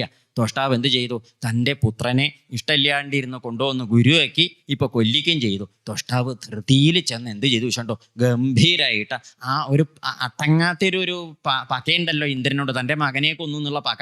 ത്വഷ്ടാവ് ഒരു ഹോമകുണ്ടൊക്കെ ഉണ്ടാക്കിയിട്ട് ഹോമിക്കാൻ തുടങ്ങി. ധൃതിയിലാണ് ഹോമിച്ചത്. പെട്ടെന്ന് നമുക്ക് അങ്ങനെയാണല്ലോ ധൃതി കൂടുതലും. അങ്ങനത്തെയൊക്കെ ഉണ്ടാവുമ്പോൾ ധൃതിയിൽ ഹോമിച്ചു. മന്ത്രമൊക്കെ അങ്ങോട്ട് ചൊല്ലി ഇന്ദ്രശത്രോ വിവർദ്ധസ്വ മാചിരം ജഹി വിദ്വിഷം. മന്ത്രം ഇന്ദ്രശത്രോ വിവർദ്ധസ്വ മാചിരം ജഹി വിദ്വിഷം എന്ന് വെച്ചാൽ എന്താ അർത്ഥം? ഇന്ദ്രശത്രോ വിവർദ്ധസ്വ, ഹേ ഇന്ദ്രശത്രോ അങ്ങ് വർദ്ധിച്ചാലും. ഇന്ദ്രശത്രോ അതെന്താ വെച്ചാലേ ഈ ത്വഷ്ടാവ് ഇങ്ങനെ മന്ത്രം ചൊല്ലി ഹോമിക്കുന്ന സമയത്തെ ഈ മന്ത്രം ജപിച്ചപ്പം ഇത്തിരി ധൃതി കൂടി. നമ്മളെ ഈ ഊണഴിക്കണതിന് മുമ്പുള്ള ജപം പോലെ പോയി. എന്താ ഉണ്ണ ഇങ്ങനെ ആയി. അപ്പോഴാണ് എന്നാ കുളിച്ചങ്ങ് സന്ധ്യാവന്തനം കഴിച്ചിട്ട് ഉണ്ണ നിരീക്ഷിച്ചു. പണ്ടൊരു ജപം വല്ലാത്ത അപ്പൊ ഈ കണ്ടു അങ്ങനെയൊന്നും പാടില്ല എന്നാ പറയണ്ടേ. മന്ത്രമൊക്കെ ചെല്ലുമ്പോൾ നേരെ ചെല്ലിച്ചാൽ അതിന് അന്തല്യായി ഉണ്ടാവും. ഈ മന്ത്രം ചെല്ലിയപ്പം ഇത്തിരി ധൃതി കൂടുക കാരണം മന്ത്രത്തില് സ്വരം പഴച്ചു. എന്താ ഇത് സ്വരം പഴച്ചു? അങ്ങനെ പറഞ്ഞാൽ മനസ്സിലാവുമോ സ്വരം പഴച്ചു എന്ന്? പറഞ്ഞാൽ മനസ്സിലാവില്ല. യൂത്തില്ലേ കുട്ടികൾക്കോ ചെല്ലിയാൽ ഉദാത്തം, അനുദാത്തം, സ്വരിതം എന്ന് പറഞ്ഞിട്ട് 3 തരം സ്വരങ്ങൾ വേദത്തിലുണ്ട്. കേട്ടിട്ട് പേടിക്കൊന്നും വേണ്ട, അത് നമുക്ക് ആവശ്യമുള്ളതൊന്നും അല്ലത്. എന്നാലും ഇങ്ങനെയൊക്കെ ഉണ്ടെന്നറിഞ്ഞു വെക്കാലോ. ഉദാത്ത സ്വരം, അനുദാത്ത സ്വരം, സ്വരിത സ്വരം എന്ന് പറഞ്ഞ് 3 തരം സ്വരങ്ങള്. ഈ സ്വരങ്ങളിൽ ഭേദം വന്നാൽ എന്തിൽ ഭേദം വരും? ഭാഷയിലെ പദങ്ങളുടെ സമാസത്തിൽ ഭേദം വരും. സമാസത്തിൽ ഭേദം വന്നാലോ അർത്ഥത്തിൽ ഭേദം വരും. മനസ്സിലായില്ലേ അല്ലേ? ഒന്ന് പറയാം, ലേശം നേരം പറയാം, ഇത്തിരി ശ്രദ്ധിച്ചോ. ഒന്നും മനസ്സിലാവാണ്ട പോയാൽ അതും വിട്ടിത്തല്ലേ. അതാണ് ഇവിടെ എന്താ വെച്ചാല് ഈ സ്വരം ഉദാത്തായിട്ടാണ് ജപിച്ചത്. പക്ഷെ ധൃതി കൂടിയപ്പം അത് അനുദാത്തായി പോയി. എന്താ ഈ ഉദാത്തം എന്നൊക്കെ പറഞ്ഞാലേ നമ്മളിപ്പം ഒരക്ഷരം പറയും. ഇപ്പൊ നമ്മുടെ നാട്ടിൽ ഇതൊന്നും പറഞ്ഞാൽ മനസ്സിലാവില്ല. എന്താ വെച്ചാൽ മലയാള അക്ഷരം തന്നെ ആൾക്കാർ നേരെ പറയില്ല. ആൾക്കാർക്ക് മധ്യപ്രദേശും ഒക്കെ ഒരു പ്രദേശ. എല്ലാ പ്രദേശത്തും ഈ സാധനം ഉള്ളതുകൊണ്ട് വാക്കിന്റെ അർത്ഥം തെറ്റൂല്ല. ഏത് മനസ്സിലായില്ലേ അല്ലേ? മധ്യപ്രദേശം എന്ന് പറഞ്ഞാൽ എന്താ അർത്ഥം? മധ്യപ്രദേശം ഭാരതത്തിന്റെ നടക്കിരിക്കണേ ആ ദേശം മധ്യപ്രദേശം. മധ്യപ്രദേശം എന്ന് പറഞ്ഞാലോ എല്ലാ പ്രദേശവും അങ്ങനെയാണല്ലോ. അതെന്താ പ്രദേശം? വല്ലവർക്കും വല്ലതും മനസ്സിലായോ? നേരാമണ്ണ അക്ഷരം പറയുന്നവർക്കൊക്കെ മനസ്സിലായിട്ടുണ്ട്. വല്ലാത്തവർക്ക് എന്ത് എല്ലാം മധ്യപ്രദേശം പറഞ്ഞാൽ കള്ളിന്റെ നാട് നല്ല അർത്ഥം. അത് അറിവുള്ളവർ ചിന്തിക്കണവർക്ക് ഭാഷയിലൊക്കെ ഇത്തിരി കഥയുള്ളവർ ഇങ്ങനെ പറഞ്ഞാൽ സമ്മതിക്കില്ല. അപ്പം നമ്മുടെയൊക്കെ നാട്ടില് അങ്ങനെയൊക്കെയാ പറയുക. ശ്രീകൃഷ്ണൻ ശ്രീരാമൻ അല്ലാണ്ട് ശ്രീകൃഷ്ണനും ശ്രീരാമനും ഉള്ളവരുണ്ടോ? കുട്ടികളെയൊക്കെ അത് പഠിപ്പിച്ചാൽ നമുക്ക് ഇങ്ങനെ പ്രായമായത്. എന്താ ഒരക്ഷരം നേരെ പറയില്ല. ശ്രീകൃഷ്ണനല്ല ശ്രീകൃഷ്ണനാണ്. ശ്രീ പ്രസ്രവണം അത് വേറെ അക്ഷരേ. ഇതൊക്കെ അറിയുന്നവർ പണ്ടൊക്കെ കാരണവന്മാര് തിരുത്തി കൊടുക്കും. അപ്പൊ ആർക്കപ്പം എനിക്ക് നേരമുള്ളത്? തിരുത്തിയാ കേൾക്കാൻ ഇത് പലകയും പിടിച്ച് നടക്കല്ലേ തോണ്ടിയിട്ട്. ആര് പറഞ്ഞു കൊടുക്കാണ്ടോ? പറഞ്ഞു കൊടുക്കണവരുടെയും കയ്യിൽ ഇത് തന്നെയാ, കേൾക്കണവന്റെ 2 കയ്യിലും ഇത് തന്നെയാ. പിന്നെ എന്ത് ചെയ്യൂല്ലേ? ആർക്കെങ്കിലും ഒരാൾക്ക് കയ്യൊഴിവ് വേണ്ടേ? ധൃതിയല്ലേ? എന്തിന് ആർക്കാ ഇഷ്ടമുള്ളത്? എന്തോ അങ്ങനെ പോണു. പറഞ്ഞതിന്റെ അർത്ഥം മനസ്സിലാകുന്നില്ലേ? അപ്പൊ ഇവിടെ ഉദാത്തം എന്ന് പറഞ്ഞാല് അതിന് ഭാഷ ഉച്ചൈര് ഉദാത്ത, നീച്ചൈര് അനുദാത്ത അങ്ങനെയൊക്കെ പറയും. സമാഹാര സ്വരിത എന്നൊക്കെ പാണിനി നിയമം പറയും. അതായത് ഈ സ്വരത്തിന്റെ ഓരോന്ന് ഉച്ചരിക്കുമ്പോൾ ഉണ്ടാവണ വർണ്ണോച്ചാരണത്തിന്റെ ഏത് ഭാഗത്തിന് ഊന്നൽ കൊടുത്തിട്ടാണ് ഈ ശബ്ദം പുറത്തേക്ക് വരണേന്നുള്ളതിന്റെ ഗതിക്ക് അനുസരിച്ചിട്ടാണ് ഈ സ്വരങ്ങളെ കണക്കാക്കിയത്.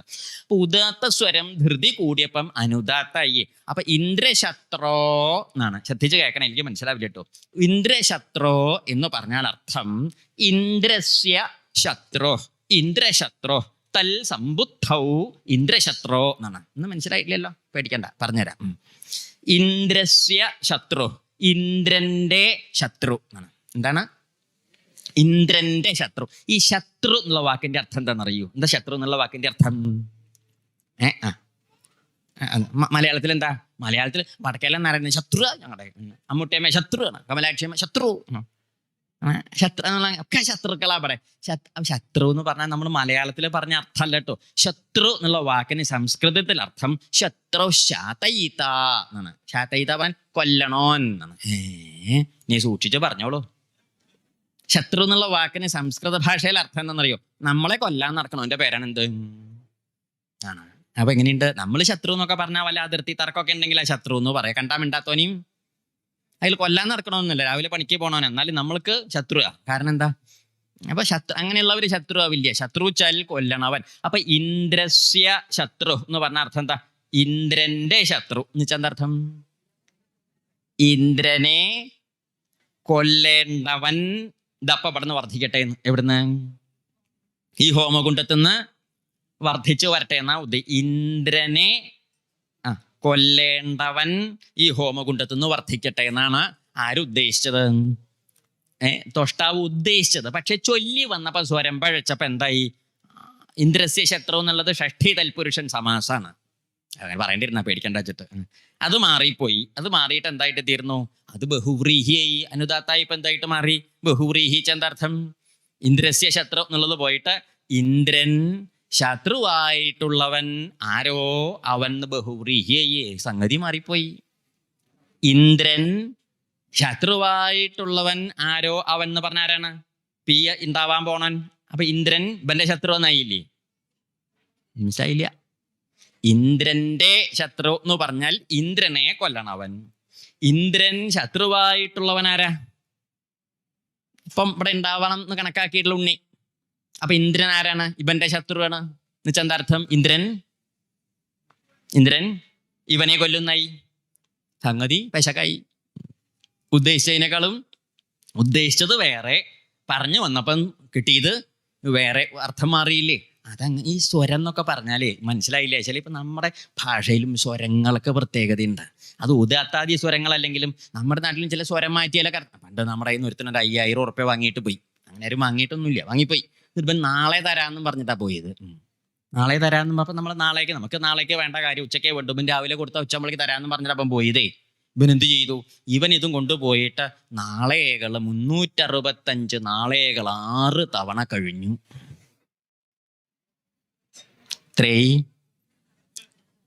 കണക്കൊക്കെ ശല്ലേ? അതന്നെ. നമ്മളെ കാണുമ്പം ഇവൻ ഓട്ടോറിക്ഷ കയറി പോകും, നമ്മൾ ഓട്ടോറിക്ഷ വരുമ്പോൾ ബസ് കയറി പോകും, ബസ്സിൽ വരുമ്പോൾ എങ്ങോട്ട് ഇങ്ങനെ ഒഴിഞ്ഞു മാറി നടന്ന് ഇതൊക്കെ ഇവനെ കിട്ടാനൊരു നിവൃത്തില്ലാണ്ട് ഒരു ദിവസം നമ്മളിങ്ങനെ വരുമ്പോൾ ഇവൻ ആ മുറിയിൽ ഇങ്ങനെ നിൽക്കണ്ട്. ആ മുറിക്കകത്ത് ഒരു വാതിലേ ഉള്ളൂ. ഭാഗ്യം. നമ്മൾ ആ മുറിയുടെ വാതിൽക്കൽ അവിടെ നിന്നിട്ട് ഇവനോട് പറഞ്ഞു, താൻ 5000 ഉറുപ്പ്യ തരാണ്ട് ഇവിടുന്ന് പോവും. അതിന്റെ അർത്ഥം എന്താ? മലയാളികൾ തന്നെയല്ലേ? അതിന്റെ അർത്ഥം എന്താ? എന്താ ആരും മിണ്ടാത്തത്? ആ പറഞ്ഞ വാചകത്തിന്റെ അർത്ഥം എന്താ? പോവില്ല എന്നല്ലേ? പോവില്ല എന്നല്ലേ അതിന്റെ അർത്ഥം? എന്നാ ചോദിക്കട്ടെ, ഈ പോവും സമം പോവില്ല എന്നർത്ഥം പറഞ്ഞ ഡിക്ഷണറി ഏതാ? അതും കൂടി പറഞ്ഞിട്ട് പോയാൽ മതി. അങ്ങനെ പോവാൻ പറ്റില്ല. അങ്ങനെ തോന്നിയതൊക്കെ പറഞ്ഞ് പോവാൻ പറ്റുന്നു അതില്ല, പ്രമാണം പറയേണ്ട പറ്റില്ല. പോവും സമം പോവില്ല എന്ന് ഏതെങ്കിലും നിഘണ്ടുവിലർത്ഥം ഉണ്ടോ? ശബ്ദധാരാവലിയിലുണ്ടോ? വേറെ ഏതെങ്കിലും നിഘണ്ടുവിലുണ്ടോ? ഇല്ല. പക്ഷെ കേട്ടവർക്കൊക്കെ എന്ത് മനസ്സിലായി? പോവില്ല എന്ന് മനസ്സിലായില്ലേ? എന്നാ ഇതേ വാചകം ഒന്ന് മാറ്റി പറഞ്ഞു നോക്കൂ. അക്ഷരം ഒന്നും മാറ്റുന്നില്ല, വാക്കൊന്നും മാറ്റുന്നില്ല. നേരത്തെ എന്താ പറഞ്ഞത്? 5000 ഉറുപ്പ്യ തരാണ്ട് താൻ ഇവിടുന്ന് പോവും. മനസ്സിലായില്ലേ? ഇന്ന് ഇതേ വാചകം നമ്മൾ മാറ്റി പറഞ്ഞു, താൻ ആ 5000 രൂപ തരാതെ കണ്ട് ഇവിടെ നിന്നും പോവും. വൻ മുണ്ടും കുറഞ്ഞു കൊടുത്ത് അങ്ങോട്ട് പോവും. ശരിയല്ലേ? അതിലേതെങ്കിലും അക്ഷരം മാറ്റിയോ? വാക്ക് മാറ്റിയോ? എന്താ മാറ്റിയത്? സ്വരം മാറിയപ്പോൾ അർത്ഥം മാറിയില്ലേ? ഇത്രയും മനസ്സിലായോ? ഭാഗ്യം. ഇങ്ങനെയൊക്കെ അല്ലാണ്ട് ഇങ്ങനെയത് പറയല്ലേ? ഇതുപോലെ വേദത്തിൽ ഉദാത്താദി സ്വരങ്ങൾ ഇങ്ങനെയല്ല, ഏതാണ്ട് ഇങ്ങനെ ലോകത്തിൽ നമ്മൾ സ്വരം മാറുമ്പോൾ അർത്ഥത്തിലൊക്കെ മാറ്റം ഉണ്ടായി മനസ്സിലാക്കണം. മാതിരി വേദത്തിലുണ്ട് ഈ സ്വരഭേദം ഉണ്ടാവുമ്പോൾ അർത്ഥഭേദം ഉണ്ടാവണ ഏർപ്പാട്. അപ്പൊ അതുകൊണ്ട് യഥേന്ദ്ര ശത്രുസ്വരതോപരാധാൽ എന്ന് പറഞ്ഞില്ലേ? സ്വരം കൊണ്ടുള്ളത് അപകടം കൊണ്ടാണ് ഈ തിരിച്ച അർത്ഥം മാറിയിട്ട് ഇന്ദ്രനെ കൊല്ലണ്ടോൻ ഇന്ദ്രന്റെ കൈ കൊണ്ട് മരിക്കണ്ടോനായി തീർന്നു എന്നായി. അത് തൊഷ്ടാവിന് മനസ്സിലായില്ല, എങ്ങനെ ഒരു അപകടം ജപിച്ചപ്പോൾ ഉണ്ടായി എന്ന്. തൊഷ്ടാവ് എന്ത് ചെയ്തു? തൊഷ്ടാവ് ആ ഹോമകുണ്ടത്തിൽ ഇങ്ങനെ പുറപ്പെട്ടപ്പം ഒന്നും പറയണ്ട, ആ ഹോമകുണ്ടത്തിൽ നിന്നതല്ലേ ഉണ്ടായത്. തപ്പതാതാമ്രശിഖാശ്മശ്രും മധ്യാഹ്നർക്കോഗ്രലോചനം ദേദീപ്യമാനേ അംബോ ത്രിശിഖേ ശൂല ആരോപ്യ രോദസി നൃത്യന്തമുന്നതന്തം ച ചാലയന്തം പദമഹീം ദരീ ഗംഭീരവക്ത്രേണ. അമ്പു എന്താ സ്വരൂപ പറയുന്നത്? അഗ്നിയിലുണ്ടായവന്റെ അവന്റെ കണ്ണൊക്കെ പറയാച്ചാ പറയും. തപ്പത താമ്രശിഖാശ്മശ്രും, നല്ല ചൊകന്നനുള്ള മുടിയും താടിയും. അസുരനാ പറഞ്ഞതേ. അസുര സമ്പ്രദായത്തില് ചുമന്ന താടിയും മുടി. ഇതൊക്കെ കാശ് കൊടുത്ത് പോയി ചൊമ്പിക്കുക അപ്പൊ ആൾക്കാര്. ഇതൊന്നും വായിക്കാത്തോണ്ടാട്ടോ. ഇതൊക്കെ വായിച്ചാ അയ്യോ ഇതൊരു രാക്ഷസൻ അസുരൻ എന്നൊക്കെ പറയില്ലേ? കാലം മാറുമ്പോൾ ഉണ്ടാവണ ഓരോ പരിഷ്കാരല്ലേ? നല്ല വെളുത്തതോ കറുത്തതോ കാണാൻ എന്ത് ഭംഗിയാ. ചുമന്നത് കാണുമ്പോൾ നമുക്ക് തന്നെ ഒരു സംശയം. ഇതൊക്കെ വായിച്ചിട്ടൊന്നല്ല. എന്നാലും തപ്പത താമ്രശിഖാശ്മശ്രം മധ്യാഹ്നർക്ക ഉഗ്രലോചനം, നട്ടുച്ചയ്ക്ക് നിൽക്കണ സൂര്യന്റെ ജാതിയുള്ള കണ്ണ്. ദേദീപ്യമാനെ. അപ്പൊ അവന്റെ സ്വരൂപ പറയുന്നതേ.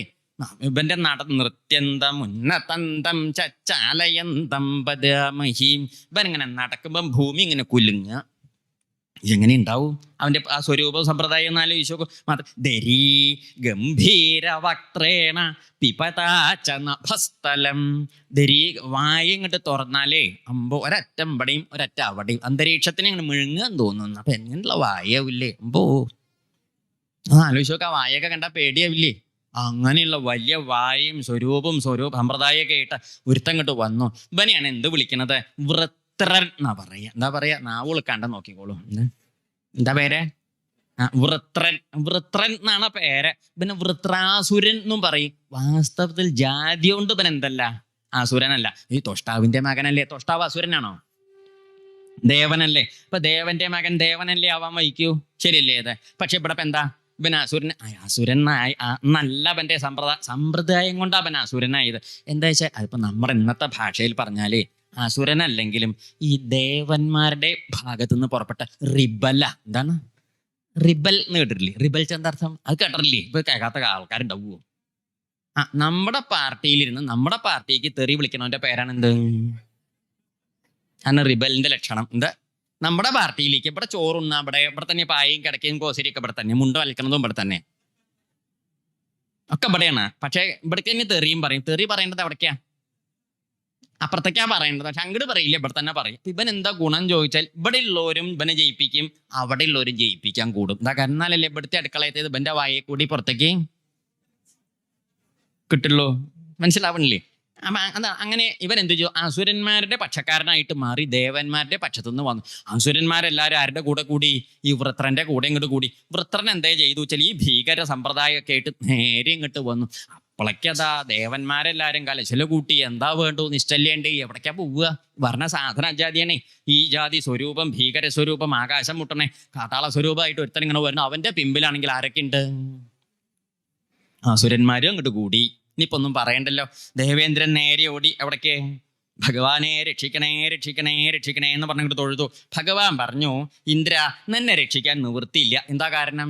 നിന്റെ ആദ്യത്തെ ഗുരുനാഥനെ നീയെ നിന്ദിച്ചു കൊന്നു, രണ്ടാമത്തെ ഗുരുവിനെ വെട്ടിയിട്ടും കൊന്നു. രണ്ടിനെയും കൊല്ലന്നെയാ ഉണ്ടായത്. അത് ഈ ഗുരുനാഥന്മാരൊക്കെ കൊല്ലാനൊരു എളുപ്പ വഴി ഉണ്ട് കേട്ടോ, പറഞ്ഞുതരാം. കൊല്ലാനല്ല, അബദ്ധത്തിൽ കൊല്ലാണ്ടിരിക്കാനാണെന്ന് മനസ്സിലായിരുന്നല്ലേ കൊല്ലാണ്ട പോലീസ് നമ്മൾ ഇടയ്ക്കിടയ്ക്ക് കൊല്ലില്ലേ? പറയും ഗുരുനാഥന്മാരെ മഹാഭാരതത്തിൽ പറയും, ഗുരുവിനെ നീ എന്നൊരു മൊഴി ചൊന്നാൽ ഗുരുവധം ചെയ്ത ഫലം വരുമല്ലോ. എന്താ? ഗുരുവിനെ നീ എന്നൊരു മൊഴി ചൊന്നാൽ, ഗുരുനാഥനെ നീ എന്ന് വിളിച്ചാൽ മതി, പേര് വിളിച്ചാലും മതി. എന്താവും? കൊന്ന ഫല. അമ്പോ, അല്ലാത്ത കാര്യം തന്നെ. ഗുരുവിനെ നീ എന്നും പറയാൻ പാടില്ല, പേരൊന്നും. അതാണ് ആത്മനാമ ഗുരോർനാമ നാമാതി കൃപണസ്യച്ച. അതൊന്നും പറയാൻ പാടില്ല എന്ന്. ശ്രേയസ് കാമോ ഒന്നും ചെയ്യാം. ശ്രേയസ് ഉണ്ടാവണം, നന്മ ഉണ്ടാവണം എന്ന് വിചാരിക്കണവര് ഒന്നും പറയാൻ പാടില്ല. നമ്മുടെ പേര് നമ്മൾ ഇടയ്ക്കിടയ്ക്ക് പറയരുത്. നമ്മുടെ പേര് നമുക്ക് പറയണോ നാട്ടുകാർക്ക് പറയണം? എന്തിനാ നമുക്ക് പേരിട്ടത്? എന്താരും മിണ്ടാത്തത്? നമ്മൾക്ക് പേരിട്ടത് എന്തിനാ? ഗോവിന്ദൻകുട്ടിയെ നീട്ടോളോ എന്ന് പറഞ്ഞിട്ട് നമ്മൾ എണീക്കുക. ഗോവിന്ദൻകുട്ടിയെ നടന്നോളൂ, ഗോവിന്ദൻകുട്ടിയെ. അങ്ങനെ നമുക്ക് നമ്മളോട് വല്ല കാര്യം ചെയ്യണേ നമ്മളോട് പറയണോ? പിന്നെ നമ്മൾ ഈ പറയുന്നത് ആര്? മറ്റുള്ളവരെ അപ്പട്ടാ, ഗോവിന്ദൻകുട്ടിയെ, നാനക്കുട്ടാ, കുഞ്ഞോട്ടാ എന്നൊക്കെ മറ്റുള്ളവരെയല്ലേ വിളിക്കുന്നത്. നമ്മുടെ പേര് നമ്മൾ വിളിക്കാറുണ്ടോ? അപ്പൊ നമ്മുടെ പേര് ആർക്കല്ല? ഇതൊക്കെ ഇപ്പൊ ആദ്യമല്ലേ മനസ്സിലാക്കണത്? ഇത് ആദ്യമല്ല, ഇത് പണ്ട് എങ്ങനെയാണ്? നമ്മൾക്ക് പേരിട്ടത് നമുക്ക് നമ്മളെ വിളിക്കാനല്ല, നാട്ടുകാർക്ക് നമ്മളെ വിളിക്കാൻ. അവരിപ്പോ അതൊന്നും വിളിക്കാത്തതിന്റെ കാരണം സമ്പ്രദായം നല്ലാത്തതുകൊണ്ടാവും. അവർക്ക് വായി തോന്നിയ പേര് വിളിക്കണതല്ലേ. ആളുകൾ ഓരോ കുറ്റ പേരൊക്കെ ഇട്ട് വിളിക്കില്ലേ? കാരണം എന്താ വെച്ചോ, ഇട്ട പേരൊരു ഭംഗിയില്ല എന്ന് തോന്നിയോട്ട് നാട്ടുകാരെന്ത് ചെയ്യും? അങ്ങനെയൊക്കെയാണ് ഈ രണ്ടാം പേരൊക്കെ ഉണ്ടാവണതേ. അപ്പൊ അതൊക്കെ ഇല്ലാണ്ട് നോക്കുക, പേരിനനുസരിച്ച ഭംഗിയൊക്കെ പറഞ്ഞതിന്റെ അർത്ഥം എന്താ വെച്ചാൽ, അപ്പൊ അതുകൊണ്ട് നമ്മൾ നമ്മുടെ പേരിടയ്ക്കിടയ്ക്ക് ഇങ്ങനെ പറയരുത്. അപ്പൊ നമ്മൾ നമ്മുടെ പേരിനെ ഇടയ്ക്കിടയ്ക്ക് പറയുന്നു വെച്ചാൽ അതിന്റെ അർത്ഥം നമുക്ക് എന്തുണ്ടെന്നാണ്? അഹന്ത ഉണ്ടെന്ന്. ചിലർ പറയില്ലേ, അന്ന് ആ സമയത്ത് ഈ ഗോവിന്ദൻകുട്ടി അന്ന് ഇല്ല വെച്ചാൽ ഇവൻ ഗോവിന്ദൻകുട്ടിയാണെന്നുള്ളത് ആ നാട്ടിൽ എല്ലാവർക്കും. പിന്നെ ഇവൻ ഈ പറഞ്ഞ ഇങ്ങനെ ചൂണ്ടുമ്പോ അതിന്റെ അർത്ഥം എന്താ? ഞാനൊരു വലിയ ഉണ്ട് അഹമ്മദിയ, അതൊക്കെ അഹമ്മദിയ. അപ്പൊ അങ്ങനെ നമ്മൾ പറയാൻ പാടില്ല. ഇതൊന്നും നിശ്ചയില്ലാണ്ട് ആൾക്കാർ ഇതൊക്കെ വലിയ മഹിമയച്ചിട്ട് ഇങ്ങനെ അങ്ങനെ നിന്ന് പറയുന്നത് കേട്ടിട്ടില്ലേ? ഇടയ്ക്കൊക്കെ ഭാഗവതമൊക്കെ പഠിച്ചോളൂട്ടോ, ഇല്ല എന്തെങ്കിലുമൊക്കെ ചെയ്തു പോകും. എന്താ അങ്ങനെ അന്തല്യായൊക്കെ? ഇപ്പൊ ആത്മനാമ ഗുരോർനാമ, ഗുരുനാഥന്റെ പേര് പറയാൻ പാടില്ല. നമ്മുടെ ഗുരുനാഥന്റെ പേര് നമ്മുടെ ഗുരുനാഥനെ പറയാവൂ, പേര് പറയാൻ പാടില്ല. പറഞ്ഞാലും ഈ പാപണ്ടെന്നാ പറയുക. നാമ അതികൃപണസ്യച്ച, അത്യന്തം ദുഷ്ടനായ ആളുടെ പേരും പറയാൻ പാടില്ല. ആ വാസന സംസ്കാരം ഉണ്ടാവണ്ട വെച്ചിട്ടേ പറയാൻ പാടില്ല. ഇവിടെ നീ നിന്റെ ആദ്യത്തെ ഗുരുവിനെ നീ നിന്ദിച്ചു കൊന്നു, രണ്ടാമത്തെ ഗുരുവിനെ വെട്ടിയിട്ടും കൊന്നു. അതും കുട്ടികൾക്കൊക്കെ പറഞ്ഞു കൊടുക്കുന്നുണ്ട്. നമ്മളൊക്കെ നാട്ടിലൊക്കെ കണ്ടില്ലേ, എന്തല്ലേ ഗുരു, എന്തൊരു കഥയില്ല അങ്ങോട്ടും ഇങ്ങടൊക്കെ. ആ ഭാവങ്ങളൊക്കെ നമ്മുടെ ഇടയിൽ ഇപ്പം പണ്ടൊക്കെ നമ്മുടെ ഗുരുനാഥന്മാരെ കണ്ടാൽ ഒരു ബഹുമാനം ഭക്തി അങ്ങനെയൊക്കെ ഉണ്ടായിരുന്നില്ലേ? ഇപ്പൊ അങ്ങനെയൊന്നും ഇല്ല. അങ്ങനെയൊന്നും ഇല്ല. ഒന്നുമില്ലേ? അപ്പൊ അത് കുട്ടികളുടെ ചുണ്ടിന്റെ മുകളിൽ നിന്ന് വീട് ഇങ്ങോട്ട് കത്തിച്ച് വാങ്ങണ മാഷന്മാരാണ്. താനെന്നാ പറഞ്ഞേ ഒന്ന് കത്തിക്കട്ടെ, രണ്ടാൾ കൂടി ഇങ്ങോട്ട് പോയി. എന്താ അപ്പൊ ആ ഒരു സമത്വ സുന്ദരമായ കാലം എന്താ വല്ലാത്ത ജാതി. അങ്ങനെയൊന്നും പാടില്ല. അത് വെറുതെ പറയാ തോന്നുന്നു. പണ്ട് ഏതൊരു അമ്പലത്തേക്ക് പോകുമ്പോൾ കുട്ടികൾ ഇങ്ങനെ പോകണ്ട ത്രശൊക്കെയുള്ളൂ. കണ്ടാലൊക്കെ ഒരു 1, 2, 3, 5, 6 ക്ലാസ്സിന്റെ ഒക്കെ വലിപ്പമുള്ള അതിന്റെ നാവൊക്കെ MA കഴിഞ്ഞ് PhD കഴിഞ്ഞ് നിൽക്കുക. ആകൃതി ഇത്രയേ ഉള്ളൂ. പോകുമ്പോൾ ഒരുത്ത മറ്റോണ്ട് ചോദിക്കുക, എടോ ഗോവിന്ദൻകുട്ടി വന്നിട്ടുണ്ടോ എന്ന്. അപ്പൊ നമ്മൾ ക്ലാസ് ലീഡറാന്നാ വിചാരിച്ചത് ഗോവിന്ദൻകുട്ടിയെ. നോക്കിയപ്പോഴല്ലേ ക്ലാസ് ലീഡർ മാഷാണേ.